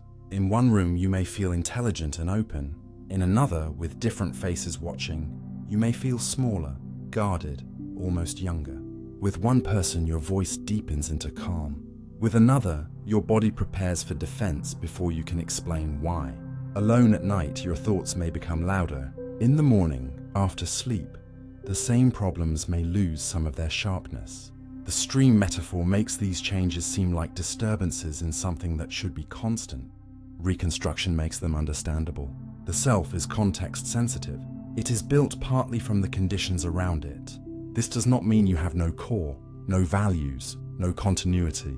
It means continuity is not a frozen substance. It is a pattern that survives change by being rebuilt. Like a flame, it keeps its shape while the material feeding it is always being replaced. Like a song, it remains recognizable, even though every note passes away as soon as it is played. The self is not one unchanging thing moving through time. It is a pattern of organization that the brain keeps restoring under new conditions. And this is also why introspection can be misleading. When you look inward and ask, who am I? You may expect to find a clean answer, something solid beneath thought and feeling. But what you often find are states, tendencies, fragments, stories, sensations and roles. You are tired. You are hopeful. You are ashamed. You are curious. You are someone's child, someone's friend, someone who once failed, someone who wants to become different. The mind gathers these pieces and gives them a temporary arrangement. That arrangement feels like identity, but it is not the whole of you in any final sense. It is the version that is currently active. Tomorrow, another arrangement may become more dominant. Not because you became fake today or real tomorrow, but because the system shifted. This explains why people sometimes say, "I don't recognize myself anymore," after grief, illness, love, stress, or major change. The reconstruction has been altered. The old signals no longer combine in the same way. The familiar model of self does not return as easily. In those moments, people may feel lost, but they may also be witnessing something deeply true. The self must be rebuilt after life changes the materials. Healing, then, is not always returning to the old stream. Sometimes it is learning how to reconstruct a new self that can carry what happened without being shattered by it. The same principle applies to the world you believe you are moving through. You do not experience raw reality as a full, untouched field. You experience a model of reality updated for action. The chair is not just light and shape. It is something you can sit on. The door is not just a rectangle. It is an exit, privacy, arrival, escape. A face is not just features. It is trust, risk, memory, relationship, social meaning. The brain reconstructs the world in terms of what it means for you. That is why a hospital room does not feel like an ordinary room, even if it contains walls, chairs, lights, and a window. Meaning changes the reconstruction. A childhood street does not feel like any other street. A stranger's silence does not feel the same as silence from someone you love. Your brain is always building a world that is not only physical, but personal. The stream of consciousness is therefore not a simple flow of sensations. It is a series of meaningful reconstructions, each one shaped by what the organism has learned to care about. And maybe this is why consciousness feels so intimate. You are not just watching a neutral universe pass by. You are living inside a model that has your needs, fears, memories, and possibilities woven into it. Even your sense of time is reconstructed around relevance. A boring hour may collapse into almost nothing afterward. A terrifying minute may become enormous. A meaningful conversation may feel outside the clock. The brain does not treat all moments equally because you do not live all moments equally. It rebuilds experience around importance. What matters gets weight. What repeats may compress. What shocks may remain vivid. What heals may slowly change the meaning of what came before. A stream would simply flow. A reconstruction interprets. It selects what the moment is, what it means, and what kind of self should meet it. There is responsibility in this, but also mercy. If you are a reconstruction, then some of what feels fixed may be more flexible than it seems. The anxious self, the ashamed self, the helpless self, the lonely self. These may be real experiences, but they may not be final identities. They may be reconstructions built under certain conditions, from certain signals, with certain old predictions still active. Change the conditions, change the body state, change the repeated action, change the environment, change the story the brain keeps using, and slowly the reconstruction can shift.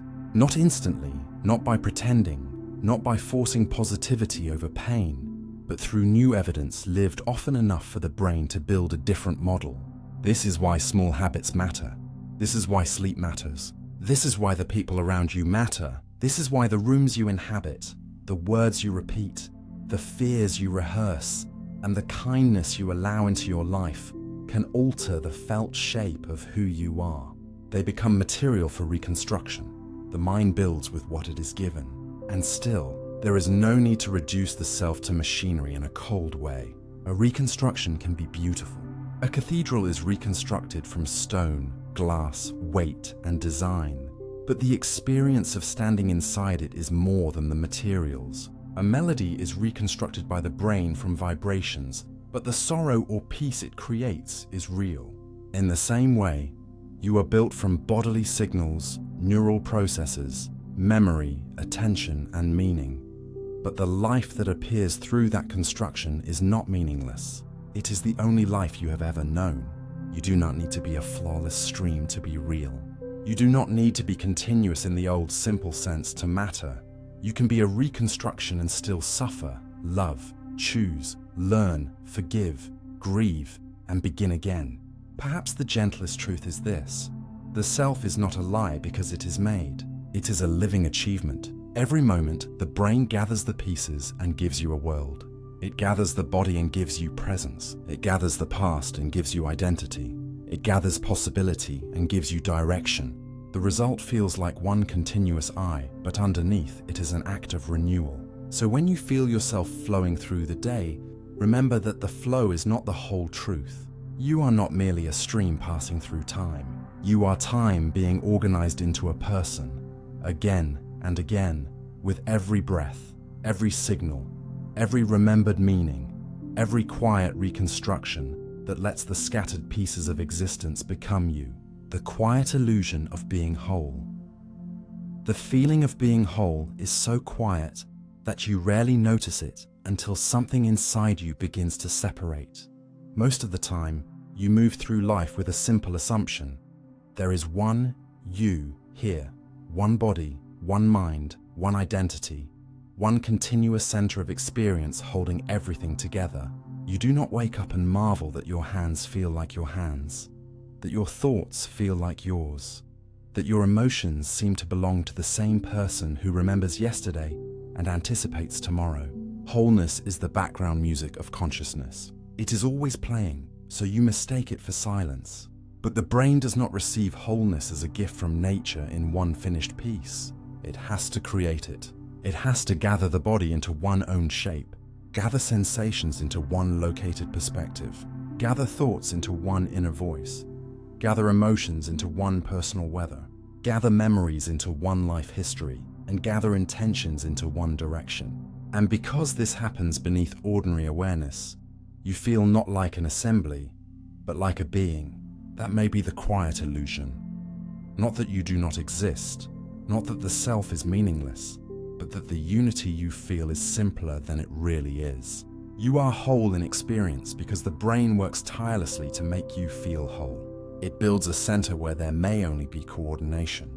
It builds ownership where there are signals. It builds identity where there are patterns. It builds a person out of processes that are constantly changing. One of the strongest parts of this illusion begins with the body. Your body feels like one continuous territory, a single living shape that belongs to you from the inside. But this body self is not just the body itself. It is a brain-made model of the body, updated through touch, movement, vision, balance, pain, temperature, and internal sensation. When everything agrees, the body feels obvious. Your arm is yours, your breathing is yours, your face is yours. But neurological cases show how fragile this certainty can be. Some people with certain brain injuries may deny that a paralyzed limb belongs to them, or may be unaware of paralysis itself. Others who have lost a limb may still feel the missing limb as vividly present, sometimes even painful, because the brain's body map can continue representing what the physical body no longer contains. These examples are not just medical curiosities. They reveal that bodily wholeness is not a simple mirror of anatomy. It is an active construction. The brain must decide what belongs to the self, where the self is located, and what condition the self is in. Most of the time, the decision is so stable that you never question it. But when the model and the body no longer match, you glimpse the machinery behind the ordinary miracle. Your sense of being whole is not stored in the flesh alone. It is held in the relationship between flesh and brain, between signal and interpretation, between what the body is and what the nervous system believes the body to be. The same is true for your emotional life. You may say, I am sad, I am calm, I am afraid, as if an emotion arrives as one clean state. But emotions are built from many layers. Body arousal, facial expression, memory, context, expectation, meaning, and the brain's interpretation of what the body is preparing to do. A tight chest, a fast heartbeat, and shallow breathing can become fear in one situation, excitement in another, grief in another. The brain does not merely detect emotion like a thermometer detects temperature. It helps make emotion by explaining the body's state in context. And once the explanation settles, the emotion feels like one whole truth. I am anxious. I am angry. I am safe. I am not okay.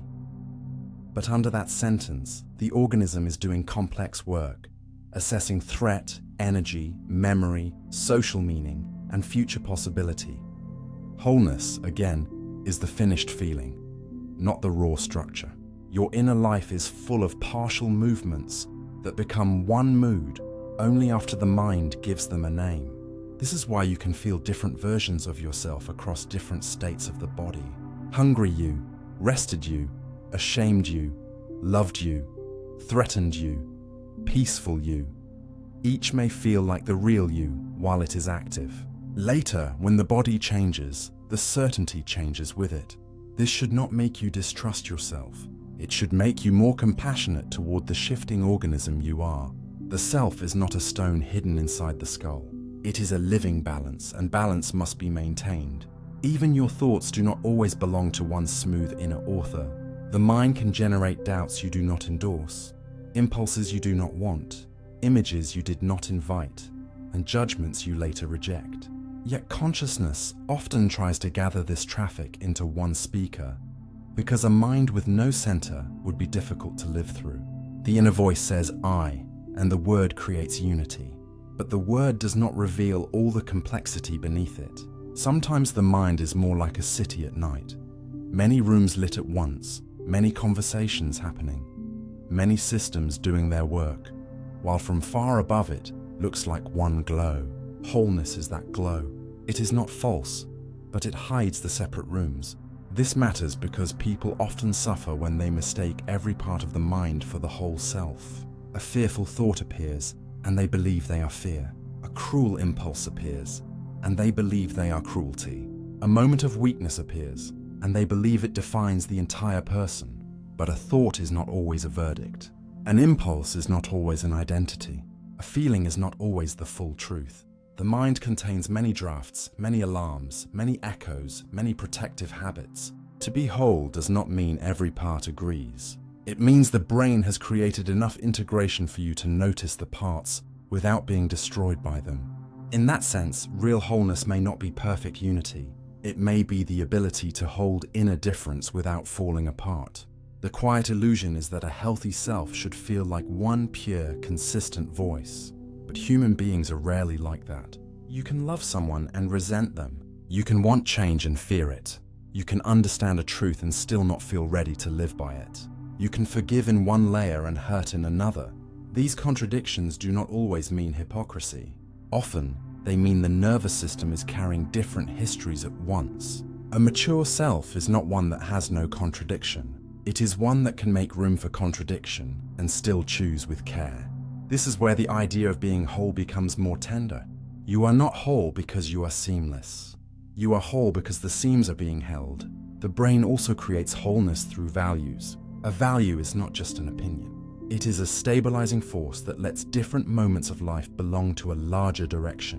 When you say, I want to be honest, or I want to be kind, or I want to keep going, you are giving the mind a principle that can organize scattered states. You may not feel brave every day, but the value of courage can call you back. You may not feel loving in every tired moment, but the value of care can guide your behavior when the emotion is weak. In this way, wholeness is not only something the brain produces automatically, it is also something you participate in shaping. The stories you repeat, the habits you practice, the people you trust, the environments you return to, the values you act on when no one sees. All of these help the brain decide what kind of unity to build. A person can become fragmented by living against their values for too long. A person can feel more whole when action, speech, memory, and care begin to align. This is not mystical. It is practical psychology. The mind feels steadier when its parts are not constantly being forced into conflict. But even then, wholeness remains a process. not a final state. You do not become whole once and keep it forever untouched. You keep repairing, you keep integrating, you keep updating. Life breaks the pattern, and the mind tries to gather it again. Loss can split the self into before and after. Shame can make parts of the self hide. Trauma can leave the body living in one time while thought tries to live in another. Love can reunite pieces you did not know had gone silent. Rest can return you to yourself. Art, prayer, conversation, therapy, music, solitude, nature, and simple routines can all help the mind reweave a sense of unity. Not because they erase complexity, but because they give complexity a rhythm it can bear. And perhaps that is the deepest point. The illusion of being whole is not a foolish mistake. It is a kindness the brain performs so you can live as one person despite being made of many layers. It lets you answer to your name. It lets you carry responsibility. It lets you say sorry. It lets you begin again. It lets you love someone not as a collection of signals, but as another whole being looking back. It lets you move through a fragmented world with enough unity to matter. The danger comes only when you forget that wholeness is constructed. When you demand from yourself a purity no living mind can provide. When you believe that every crack means failure. A cracked thing can still hold light. A stitched thing can still be strong. A mind made of pieces can still become gentle, intelligent, responsible, and deeply alive. So as this long journey through the hidden stitching of consciousness comes to rest, maybe the final truth is not that you are secretly broken. It is that the feeling of being unbroken is one of the brain's most delicate works of art. Beneath your calm sense of "I am here," countless systems are coordinating body, memory, emotion, attention, language, and meaning. Beneath your unity, there is motion.